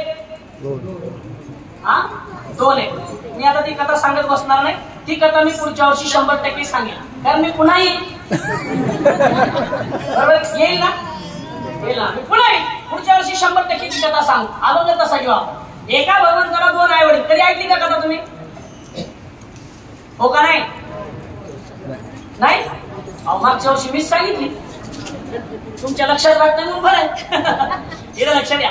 एका मुलाला 2 आई वडील का? पुढे आपण सांगू. पण ऐका बरं, भगवान परमात्म्याला माहिती होतं ही यशोदा मातेपासून मी एक दिवस यशोदा मातेला सोडून जाणार आहे, हे सगळं माहिती होतं. याच्या पुढे बोलतो ऐका, यशोदा मातेला सुद्धा माहित होतं हा कृष्ण एक ना एक दिवस मला सोडून जाणार आहे. एक वाक्य बोलतो पुढचा ऐका, आपण मुलीला जन्म देतो, मुलगी लहानाची मोठी आपल्या घरात होते, आता उपवर होते, कॉलेजचं शिक्षण होतं, तिचं सगळं ग्रॅज्युएट सगळं शिक्षण पूर्ण होतं. आता पाहुणे आपल्याकडे तिला पाहायला येतात. त्या दिवशी पुण्या आईला माहित नसतं आपली मुलगी घरातून जाणार आहे. माहित असते की नाही? पुण्या बापाला माहित नसतं मुलगी जाणार आहे दादा, माहित असते की नाही? पण त्या मुलीवर किती प्रेम करतात माणसं. याच्या पुढचं वाक्य बोलतो, मुलीचं सगळ्यात जास्त प्रेम कुणावर असतं तर ते वडिलावर असतं, आणि वडिलांच्या घरात सगळ्यात जास्त प्रेम कुणावर असतं तर ते मुलीवर असतं. मुलीवर असतं. म्हणून म्हणतात ना, मरेपर्यंत सुद्धा माणसं आपल्या मुलीच्या स्वार होतात. एवढं सगळ्याला माहिती असतं तरी आपण आपल्या मुलीला काही कमी करतो का? तसं यशोदा माता, तिला माहित होतं भगवान श्रीकृष्ण एक ना एक दिवस मला सोडून जाणार आहे, तरी यशोदा मातेने कधी भगवान परमात्म्याला कमी केलं नाही. महाराज काय विचारतात, भगवान परमात्मा अष्टमीला जन्माला आले म्हणून यशोदा माता अष्टमीला भगवंताचा वाढदिवस साजरा करायचा. भगवान परमात्मा अगदी बुधवारी जन्माला आले म्हणून पुन्हा बुधवारी भगवान परमात्मा यशोदा माता श्रीकृष्णाचा भगवंताचा वाढदिवस साजरा करायचा. किती काय सांगायचं मला. भगवान परमात्म्याचा फार लाड यशोदा मातेने केला. एक दिवस तो आला आणि आक्रोडाने भगवान परमात्म्याला घेऊन आक्रोड निघाला. ऐका बरं, भगवान परमात्मा आक्रोडला घेऊन निघाला आणि निघाल्यानंतर गोकुळातल्या गवळणीची चर्चा चालू झाली. हा रथ कशा करता आलाय ग? कोणता रथ? आक्रोडाचा. कशा करता आलाय? या सगळ्या गवळणी सांगायला लागल्या. अगं तुला माहिती नाही का, बहुतेक कुणीतरी भगवान श्रीकृष्णाच्या दर्शनाला आला असावं. दुसरी गवळण बोलू लागली, नाही ग, मला काहीतरी वेगळंच वाटते. काय वाटते तुला? बहुतेक कृष्णाला नेण्याकरता आलाय की काय? असं त्या गवळणीनं शब्द बोलावा आणि ती गवळण तिच्या तोंडावर वाटते का? असं होऊ शकत नाही. एवढा विश्वास त्या गवळणीचा होता. पण विश्वासघात झाला. आता वेळ नाही आपल्याकडे सांगायला. आणि आक्रोड काकाने भगवंताला घेऊन, आक्रोड काका भगवंताला घेऊन गोकुळामध्ये गेले. ऐका बरं, गोकुळातला तो रथ निघाल्यानंतर गवळणी जोपर्यंत रथ निघत नव्हता तोपर्यंत रथाकडे पाहत होत्या. रथ निघाला, जोपर्यंत रथ दिसत होता तोपर्यंत त्या रथाकडे पाहत होत्या. रथ दिसायचा बंद झाला, नंतर फक्त रथावरचा झेंडा दिसत होता. गवळणी कशाकडे पाहत होत्या? त्या झेंड्याकडे पाहत होत्या. रथाचा झेंडा दिसायचा बंद झाला, आता फक्त रथाने उडणारी धूळ दिसू लागली. गवळणी कशाकडे पाहू लागल्या? त्या धुळीकडे पाहू लागल्या. आणि आता रथही दिसायचा बंद झाला, झेंडाही दिसायचा बंद झाला आणि धुळही दिसायची बंद झाली. काही गवळणी एकटक तिकडच उडली. त्यातली एक गवळण होती, तिचं नाव आहे चित्रगंधा.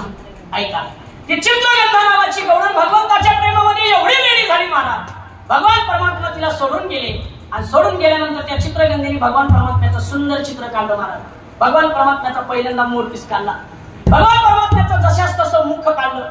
भगवान परमात्म्याचं संपूर्ण शरीर काढलं. ऐका, पण त्या भगवान परमात्म्याच्या चित्राला, त्या चित्राला, त्या भगवान परमात्म्याच्या फोटोला, त्या भगवान परमात्म्याच्या पेंटिंग केलेल्या त्या चित्राला त्या चित्रगंधीने एवढं सुंदर सजवलं. पण त्या चित्रगंधीने त्या फोटोला पाय काढले. त्या चित्राला पाय काढले नाही, पाय काढले नाही. एवढं सुंदर चित्र त्या चित्रगंधीने काढलं. आणि एवढं सुंदर चित्र काढल्यानंतर दुसरी गवळण भगवंता जवळ आली. ऐका, आणि ती गवळण म्हणू लागली, ए चित्रगंधे, अगं किती सुंदर चित्र तू भगवंताचं काढलंस. किती सुंदर तू चित्र काढलंस. तुझ्यासारखं चित्र या पृथ्वी तलावर आजपर्यंत कोणी काढलं नाही आणि याच्यानंतर सुद्धा कोणी काढणार नाही. किती सुंदर तू चित्र काढलेस, पण तुझं चित्र चुकलंय बघ. तिने सांगितलं, काय चुकलंय? 100% तुझं चित्र चुकलंय. काय चुकलंय सांग. त्यावेळेस ती गवळण म्हणती, चित्रगंधे, या जर चित्रात तू पाय काढले असते तर किती चित्र सुंदर आलं असतं. त्यावेळेस त्या चित्रगंधेच्या भावना काय ऐका. त्या चित्रगंधेने सांगितलं, अगं तुला कळत नाही, याला पाय काढले का आपला सोडून जातो. याला पाय काढले, याला पायाचं चित्राला काढलं तर हा आपल्याला सोडून जातो. एवढी निर्लक्ष भक्ती भगवान परमात्म्याची त्या गवळणीने केली. आणि भगवान परमात्मा गवळणीला सोडून, यशोदा मातेला सोडून आणि नंद बाबाला सोडून आता हस्तिनापूरला गेले, आपल्या मथुरेत गेले.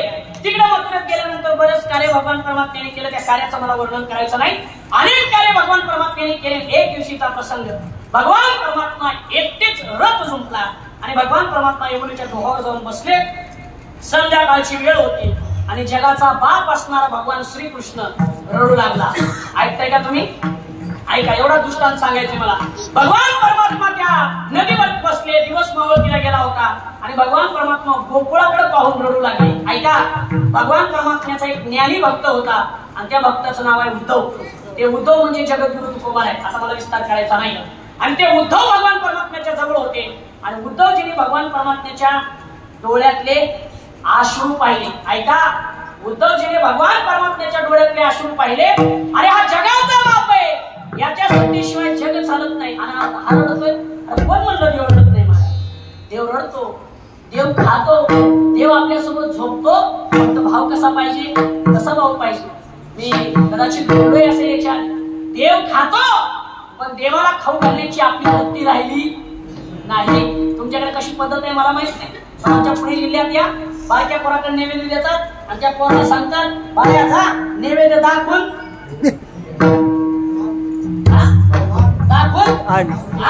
दाखवूनच परत आणतो. बाया येताना कुत्र्यावर टाकून पण देवाला खाऊ घालत खातो महाराज, पण आपण देवाला चालत नाही. अरे जर शबरीचे बोरं देवाने खाल्ले असते, नामदेव महाराजांच्या हाताने देवाने दूध पिला असेल, माझ्या जगद्गुरु तुकोबा यांच्या पत्नीच्या हाताने जर पांडुरंगाने दूध पिला असेल, तर आपला देव आपल्या हाताने का खाणार नाही?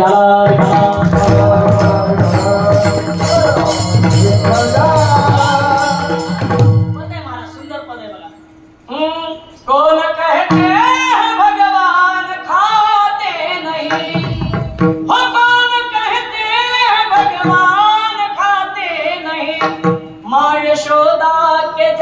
नहीं खिलाते नहीं, कौन कहते हैं भगवान पीते नहीं, मेरे नाम देव के जैसे कोई पिलाता नहीं, कौन कहते हैं भगवान सोते नहीं। प्रत्येक क्रिया भगवान परमात्मा करतो, प्रत्येकाबरोबर भगवंताने ती क्रिया केली, फक्त ती क्रिया करण्याची इच्छा आपल्याकडे पाहिजे. ऐका, भगवान परमात्मा रडू लागले आणि रडत असणाऱ्या भगवंताला उद्धवाने पाहिलं आणि उद्धवजी जवळ गेले. आणि आता मात्र उद्धवजी भगवंताला विचारतात, देवा अहो तुम्ही आणि रडताय काय झालं? तुम्हाला आई वडिलांची आठवण येते का? मुलाला जर आई वडिलांची आठवण आली तर मुलं अय माता माऊल्यांनो झालं. मुलांना जर आई वडिलांची आठवण आली बाहेर जर मुलं राहत असतील तर रडतात की नाही महाराज? रडतात महाराज. मी आळंदीला शिकण्याकरता आलो. ऐका, 10वी झाल्यानंतर मी आळंदीला कीर्तन शिकण्याकरता म्हणजे गायन शिकण्याकरता म्हणून आलो. वयाच्या 16व्या वर्षी. लोक म्हणतात 16वं वर्ष वाक्याचं आणि मी म्हणतो 16 वर्ष मोक्याचं. म्हणून मी बरोबर 10वीचा पेपर दिला शेवटचा आणि त्या दिवशी बरोबर आळंदीला आलो. महाराज आळंदीला आल्यानंतर ज्ञानोबा आळंदीत आल्यानंतर काही लगेच आपल्या पुढे ज्ञान ठेवत नाही. ज्ञानोबा आपली परीक्षा घेतात. मी जेव्हा आळंदीला आलो महाराज 2009 साली, तेव्हा आळंदीत काही एवढा सुका नव्हता, गॅस नव्हते गणेश महाराज, मधुकरी शिवाय पर्याय नव्हता बाबा. आणि आळंदीत नवीन गेल्या मधुकरीची व्यवस्था होत नाही. मी 5 रुपयाचं फरसाण घ्यायचं, ज्या पोरांकडे मधुकरी येईल त्यांच्याकडे जेवायला जायचं. हे माझं 5 रुपयाचं फरसाण घ्या पण मला एखादी चपाती खायला द्या. त्या काळातले मित्रही माझे चांगले होते, बिचारे द्यायचे. म्हणून आज आपण महाराज झालो, बरोबर आहे की नाही? मला सांगायचे काय, ज्ञानोबा परीक्षा घेतात आणि आई वडिलांची आठवण आल्यानंतर माणसं रडतात. त्या काळात आमची आई लँडलाईनवरून जर एखाद्या दुसऱ्याच्या फोनवरून जर आमच्या शेजाऱ्याला फोन करायचा, सणा दिवशी फोन केला का मग आमच्या आई म्हणायची, महाराज काय चाललंय? आता नव्हतो महाराज झालो तरी म्हणायची काय नाही. मग कुठला तरी सण असायचा त्या दिवशी, पोळ्या हो खाल्ल्या वापरून पोळ्या, उपवाशी जरी असलं तर आईला समाधान वाटावं म्हणून काय सांगायचं, आता जेवण केलं. हे परिस्थिती. आता हे दिवस गेले, आता हे दिवस कुणाकडे राहिले नाही. पुरणपोळी समोर आले तर पोरं म्हणते पिझ्झा द्या. काय मागते? पिझ्झा मागतात. पिझ्झा. त्यांना सुंदर अशा शेवया करून दिल्या तर पोरं काय मागतात? मॅगी द्या. असं जमत नाही त्यांना. म्हणून ऐका, भगवान परमात्मा अगदी रडू लागले आणि रडत असणाऱ्या भगवान परमात्म्याला उद्धवजीने पाहिलं. ऐका, आणि उद्धवजी म्हणतात, देवा तुला कुणाची आठवण येते? आई वडिलांची येते का? देवाने सांगितलं नाही. तुला गोकुळातल्या गवळणीची आठवण येते का? तेव्हा भगवान परमात्म्याने पाठीमागं फिरून पाहिलं. इकडे लक्ष द्या, त्यांना येऊ द्या, ते दरवर्षी असंच असते. या इकडे लक्ष द्या, मला एवढा दृष्टांत सांगायचे आणि तिकडे वळायचे. ऐका, अगदी तुला कुणाची आठवण येते असं म्हणल्यानंतर देवा त्याच्या पुढे प्रत्येकाचं उद्धवाने नाव काढलं. देव पाहिलं नाही पण देवाच्या समोर उद्धवजीने नाव काढलं. तुला गोकुळातल्या गवळणीची आठवण येते का? भगवान परमात्म्याने फिरून पाहिलं आणि मग मात्र त्या उद्धवाला वाटलं की भगवंताला कुणाची आठवण येते? गवळणीची आठवण येते. उद्धवाने सांगितलं, आत्ता मी जातो. कुठे? गोकुळात.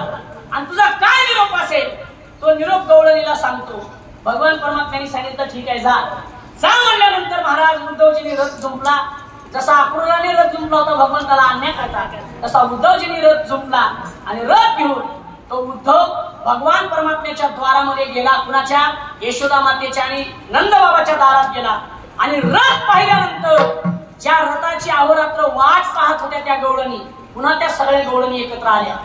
पुन्हा त्या सगळ्या गवळणी एकत्र आल्या आणि त्या गवळणीमध्ये चर्चा चालू झाली. ऐका बरं, का ग कोण आहे हा माणूस? कशा करता आलाय? अरे दिसतोय कृष्णासारखा पण बहुतेक हा कृष्ण नसेल. त्यातली एक गवळण बोलू लागली, बरं तुला माहिती नाही का आपल्याला म्हणला होता परत येतो, बहुतेक परत आला असेल. जाऊ दे ग, तिसरी म्हणते बर का, जाऊ दे ग, तो काय आपल्याला भेटायला नाही, कदाचित त्याच्या आई वडिलाला भेटायला असेल. आता हे सगळं उद्धव ऐकतोय, लक्षपूर्वक ऐका. त्याच्या आई वडिलाला भेटायला असेल. चौथी गवळण लगेच बोलते, आई वडिलाला तर कशाला भेटा येईल तो? जर त्याला आई वडिलालाच भेटायचं होतं तर एवढी दिवसाला आला असता का? असं कोण बोलतोय? या गवळणीची चर्चा चालू आहे. सुंदर अशी गवळणीची चर्चा चालू आहे. आता उद्धव गोकुळात कशाला आलता? आहेत का गेल्या गवळणी? उद्धव कशाला आलता? भगवान परमात्म्याचा निरोप देण्याकरता. पण या गवळणीचं सुरू झालं मला. आता काय बोलावं या गवळणीला हाच उद्धवजीच्या पुढे प्रश्न पडला. एक म्हणते बहुतेक आपलं भेटायला वाटतं, दुसरी म्हणते आपला कशाला भेटा येईल? त्याच्या आई वडिलाला भेटायला. तिसरी म्हणते आई वडिलाला तर कशाला भेटा येईल? भेटायचं असतं तर कधीच भेटून गेला असता, एवढे दिवस लावला असता का? अशी चर्चा त्यांची चालू झाली. ती चित्रगंधा होती. आईनं जागा होतोय ती चित्रगंधा तिथं चित्र काढत बसलेली होती. गोकुळातल्या सगळ्या गवळणीचं हे बोलणं कुणी ऐकलं? उद्धवाने ऐकलं. आणि उद्धवजी प्रश्न करणार तेवढ्यात त्या गवळणी पुन्हा बोलू लागल्या. आपसात बोलतात त्या गवळणी एकमेकीत, प्रत्यक्ष उद्धवाला नाही. त्या गवळणी एकमेकीला बोलतात. बहुतेक हा आलाय तिकडून. कुठून? गोकुळातूनच बहुतेक आलाय.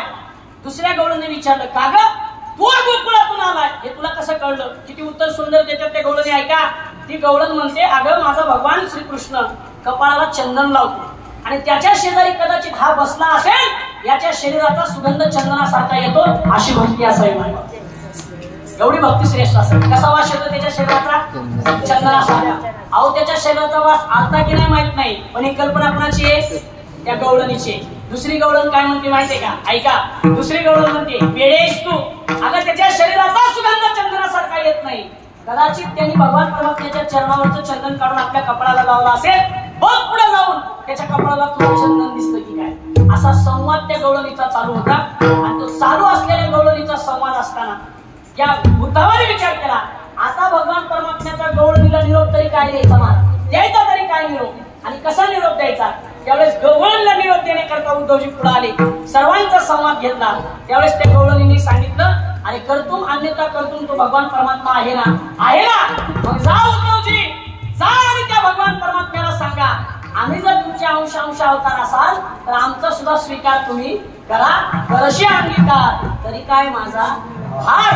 पण तो अंगीकार करणारा कोण आहे? तुकाराम महाराज. तुकाराम महाराज म्हणतात, जीवीच्या जीवना तुका म्हणे नारायणा विठोबा.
पाप पुण्य हाती तुझे हाती मला सोडविला कर्मापासून निष्ठा अभंगाचा सरळ भावार्थ किंवा अभंगावर थोडंसं चिंतन थोडंसं एकदा लक्ष द्या.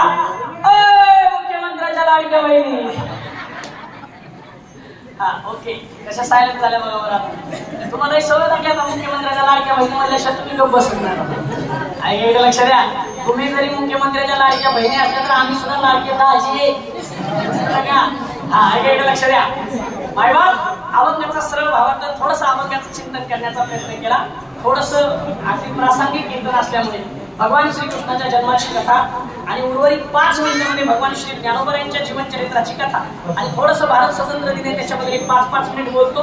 बरोबर 12 वाजता कीर्तन शेवेला सुरू बंद करतो. काळजी करू नका. फक्त लक्ष इकडे असू द्या. पहिला मंडळ आहेत ना तुम्ही भजन करायला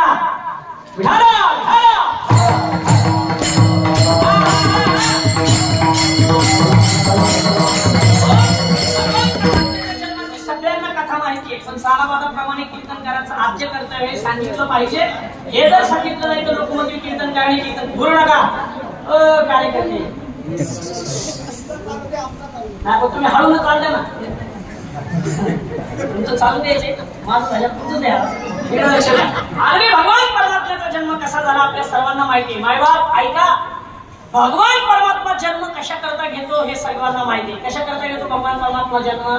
धर्मारक्षणाच्या कारणे साधू होतात या अवतरणे जसे संत अवतरला येतात तसं भगवान परमात्मा सुद्धा धर्माच्या रक्षणाकरता अवताराला येतो.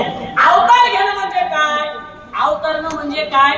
खाली कुठं खाली येणं. खाली तर सगळीच येतात वरून खाली येणं असं नाही. अवतार घेणं म्हणजे काय. जगाच्या कल्याणाकरता आपला देह झिजवणे आणि वैकुंठातून पृथ्वी तलावर येणे. ज्या कार्य करून आपण आलोय ते कार्य करून योग्य ते वेळेला निघून जाणे याला म्हणायचा अवतार घेणे. गाव सगळं वाट बघते मरायची तरी काही माणसं मरत नाही. बरोबर आहे की नाही. याला अवतार घेणं म्हणायचं नाही. भगवान परमात्मा अवताराला येतो पण कधी येतो कुठे येतो ऐका. जेव्हा धर्माला ग्लानी येते तेव्हा भगवान परमात्मा अवतार घेतो. काय ग्लानी आली भगवान परमात्म्याच्या जन्माच्या आधी ऐका. एक कंस नावाचा राक्षस होता याची कथा आपल्या सर्वांना माहिती आहे. आणि त्या कंसाने अगदी महाराज संपूर्ण हे भारत देश सगळा व्यापला आणि कंस कोणाला भक्ती करू देत नव्हता. कळीकडे भगवान परमात्म्याचं नामस्मरण करू देत नव्हता. ही प्रथा चालू असताना त्या कंसाची एक बहीण आहे आणि त्या बहिणीचं नाव आहे देवकी. आता मी धावत्या वेळेस सांगणारे वेळ कमी आहे. कंसाची बहीण आहे देवकी. मला प्रश्न तुम्हाला विचारायचे कारण सत्याचं 81 वर्ष आहे आणि मला वाटतं माझ्यापेक्षा वयाने तुम्ही भरपूर मोठे आहात. भरपूर कीर्तन ऐकल्या पण ती देवकी माता कंसाची सख्खी बहीण होती. चुलत बहीण होती. कसावत्र बहीण होती. पुन्हा एकदा विचार. देवकी कंसाची सख्खी बहीण होती. चुलत बहीण होती. कसावत्र बहीण होती. तुम्ही विचार करा. मी चहा पितो. देवकी ही कंसाची चुलत बहीण आहे. देवक राजाची कन्या कंसाची बरं का. कंसाची चुलत बहीण आहे पण ती एकटीच बहीण होती. कंसाने विचार केला आता हिचा विवाह केला पाहिजे मग पुन्हा हिचा विवाह करायचा. तर कंसाचाच मित्र होता त्याचं नाव आहे वासुदेव. वसुदेव कंसाचा मित्र आहे आणि त्या वासुदेवाला आपली बहीण द्यावी असं कंसाच्या मनामध्ये आलं. त्याने प्रस्ताव आपल्या बहिणी समोर भावात त्या मित्रासमोर मांडला. त्यांनी सांगितलं ठीक आहे काय हरकत आहे. आणि लग्न थाटामाटात पार पडलं. लग्न थाटामाटात पार पडल्यानंतर या नवरदेव नवरीची वरात निघाली. वरात मगाशी निघाली होती ना तशी वरात निघाली. स्वतः कंस घोडे हाकण्याकरता म्हणजे रथ हाकण्याकरता त्या रथावरती बसला होता. म्हणजे गाडी चालवायला कोण बसलं होतं. स्वतः ड्रायव्हर म्हणून कोण होता. कंस होता. बहिणीची वरात होती. आनंदाने सगळे बेधुंद नाचत होते आणि तेवढ्यात आकाशाची वाणी झाली. त्या वाणीनं सांगितलं कंस अरे कुणाच्या लग्नात नाचतोय कळतंय का तुला का. अरे जिच्या लग्नात तू नाचतोय ना हिच्या उदरी एक जन्माला येणार आहे 8वा आणि तो तुला काय करणार आहे मारणार आहे. कितवा जन्माला येणार आहे. कितवा मोठ्याने सगळ्यांनी सांगा. कितवा 8. कितवा कोण मारणार आहे. वन्स मोर एवढं झाल्याशिवाय पण नाही. ऐका कोण मारणार आहे. हिच्या जन्माला एक मुलगा येणार आहे 8वा तो तुला मारणार आहे. कोण मारणार आहे?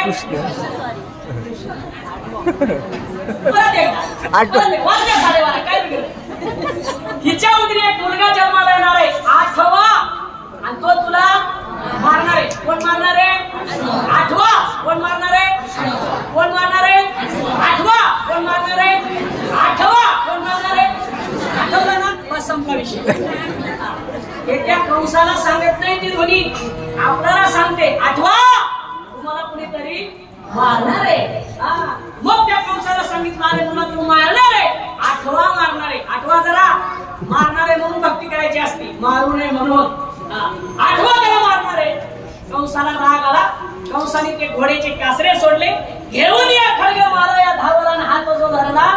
वसुदेवाने सांगितलं हिच्या उदरी आलेला मुलगा जन्माला मारणार आहे ना, ही मारणार नाही ना तुला. अरे कशाला स्त्री म्हणून हत्या करतो, कशाला महिलेला मारतो?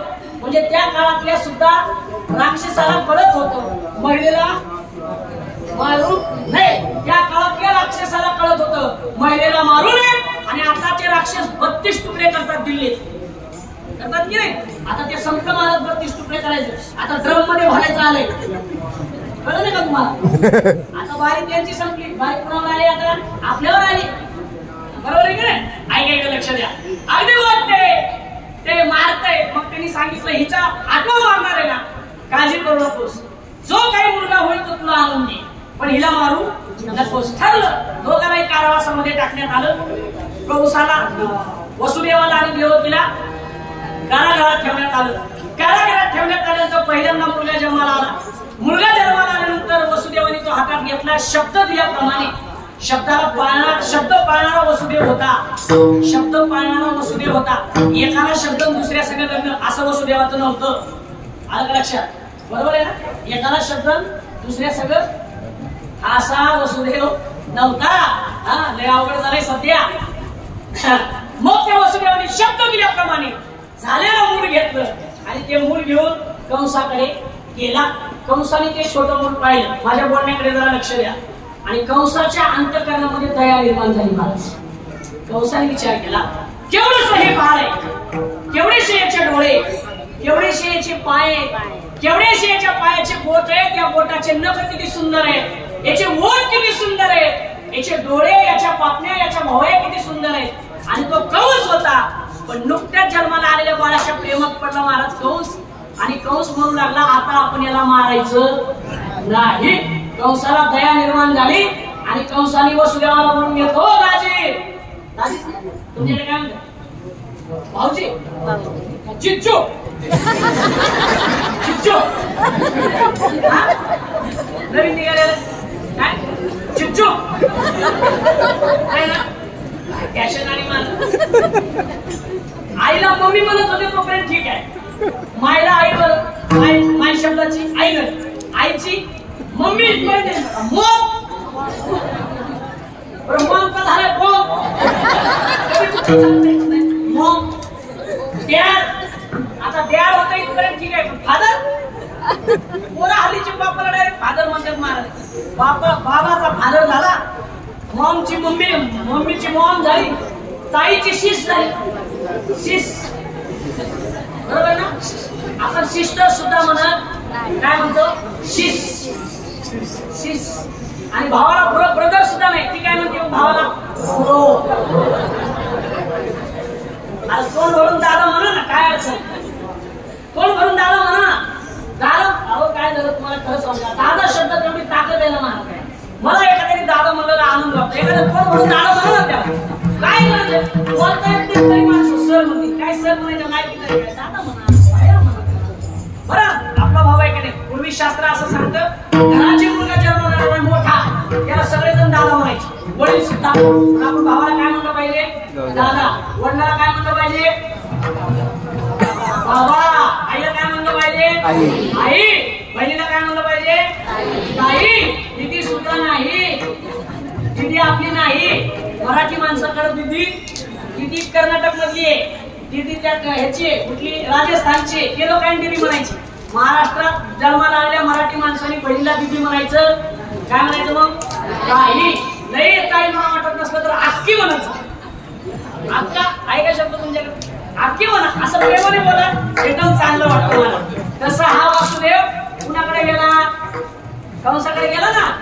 आणि कंसाला दया आली आणि कंसाने सांगितलं, ओ दाजी, बरोबर इथून कुठलं अहो या मुलांनी काय केलंय, घेऊन जा म्हणल्यानंतर महाराज त्या ठिकाणी नारद महर्षी प्रगट झाले. पुण्य सारावया आले देव ऋषी आणि वधी बालकाशी ठेवू नका. अरे कंसा, कशाला याच्या नादी लागतो? याने भड्याची गाड खाल्ली नाही, कळलं का तुम्हाला? याने कुणालाच सोडलं नाही. कुणाचा काटा कसा काढावा हे त्यालाच कळतंय. काटा काढायचं कळलं तुम्हाला? मग अरे कशाला ठेवतो? महाराज कंसाला खरं वाटलं. कंसाने त्याचे पाय धरले, गरगर गरगर गरगर गरगर फिरवलं आणि भिंतीवरती ते बाण आपटून कंसाने मारलं. अशी किती मारले? 6 मारली तुला, 6 मुलं मारली आणि 7वं योग मायेने रोहिणी मातेच्या गर्भात घातला आणि 8व्यांदा भगवान परमात्मा जन्माला आले. जन्माला येण्याच्या अगोदर भगवान परमात्म्याची परिस्थिती अशी आहे की देवकी माता गरोदर आहे. देवकी मातेला सारखं वाटायचं काय, या बेड्यातून बाहेर जावं, हातामध्ये तलवार घ्यावी आणि कुणाला मारावं? कंसाला मारावं. हे डोहाळे कुणाला लागले? देवकीला लागले. देवकीला डोहाळे लागले कंसाला मारण्याचे आणि आमच्या देवकीला डोहाळे लागते सह्याला बघायचे. बरोबर आहे? कशाने डोहाळे लागतात आम्हाला? सह्याला बघायचे. आता सह्याला बघितल्यावर कंस कृष्ण जन्माला येतोय. मारत मग देवकीला डोहाळे लागले. अनेक प्रकारचे डोहाळे लागल्यानंतर भगवान परमात्मा, हे लक्ष द्या, झालं नाही अजून झाले ते डायरेक्ट 8 वर्षाची मूर्ती प्रगट झाली. मायबा ऐका, इकडे लक्ष द्या. 8 वर्षाची मूर्ती प्रगट झाली. 8 वर्षाची मूर्ती प्रगट झाल्यानंतर ते 8 वर्षाचं लेकरू कुणाला म्हणून लागलं? समजलं माझं अजून? लक्ष द्या. आपल्या आई वडिलाला म्हणून लागलं. काय म्हणून लागलं? वडिलाला सांगितलं नंदाच्या घराला घेऊन जा बरं, गोकुळाला. त्यावेळेस देवकीने सांगितलं, कृष्णा, अरे नुकतं जन्माला आलेलं बाळ एवढं मोठं राहत, हे असं छोटं राहतं. मग भगवान परमात्मा लहान झाला. लहान झाल्यानंतर सुद्धा बोलू लागला आणि बोलत असताना पुन्हा देवकीने सांगितलं, कृष्णा, अरे जन्माला आलेलं बाळ बोलत नाही, काय करतंय? रडतंय. आणि मग भगवान परमात्मा रडू लागले. भगवान परमात्मा जन्म झाला. मला पुढे 5 मिनिट बोलायचे म्हणून मी इथेच थांबणार आहे, पुढची कथा पुढे सांगणार आहे. जसं भगवान परमात्म्याचा आज जन्म झाला तसा भगवान श्री ज्ञानोबा यांचा सुद्धा काय झालेला आहे? जन्म झालेला आहे. कोणी ज्ञानोबा आहे? महाविष्णूचा अवतार, सखा माझा ज्ञानदेव, साक्षात ब्रह्मस्वरूप असणारे भगवान श्री ज्ञानोबा आहे. त्या रुक्मिणी आई साहेबाच्या उदरातून जन्म घेतात. कुठे झाला ज्ञानोबा यांचा जन्म? कधी झाला? 2 मिनिटात सांगतो ऐका. ज्ञानोबा यांचा जन्म मराठवाड्यामध्ये पैठण तालुका आहे. बरोबर?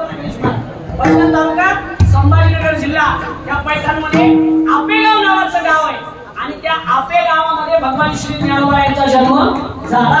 ज्ञानोबा यांची जन्मभूमी मराठवाड्यामध्ये आपेगाव आहे. ज्ञानोबा यांची कर्मभूमी आळंदी. जन्मभूमी काय? आपेगाव आहे. कारण पूर्वीच्या काळात महिला मंडळी डिलिव्हरी व्हायच्या, पण त्या कुठं? सासरमध्ये, माहेरात नाही. आता कुठून काय घ्यायला ते माहेरात घ्यायचं. बघ ती तिकडे डिलिव्हरी झाल्या आणि भगवान श्री ज्ञानोबा यांचा त्या आपेगावला आजच्या तारखेला आणि याच वेळेला जसा भगवान श्रीकृष्ण रात्री 12 वाजता जन्म घेतला तसा भगवान श्री ज्ञानोबा यांचा सुद्धा रात्री 12 वाजता जन्म झाला. एकच शब्द बोलतो थांबतो. भगवान श्रीकृष्ण आणि ज्ञानोबा हे दिसाय जरी वेगळे असतील तर दोघांचं कर्म सारखं आहे. कारण भगवंताने निर्माण केली ते गीता आणि त्या गीतेवरती ज्ञानेश्वरी निर्माण केली भगवान श्री ज्ञानोबा यांनी. म्हणजे भगवान श्रीकृष्णाचं राहिलेलं कार्य पूर्ण करण्याकरता भगवान श्री ज्ञानोबा यांनी जन्म घेतला. ज्ञानेश्वर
Hey!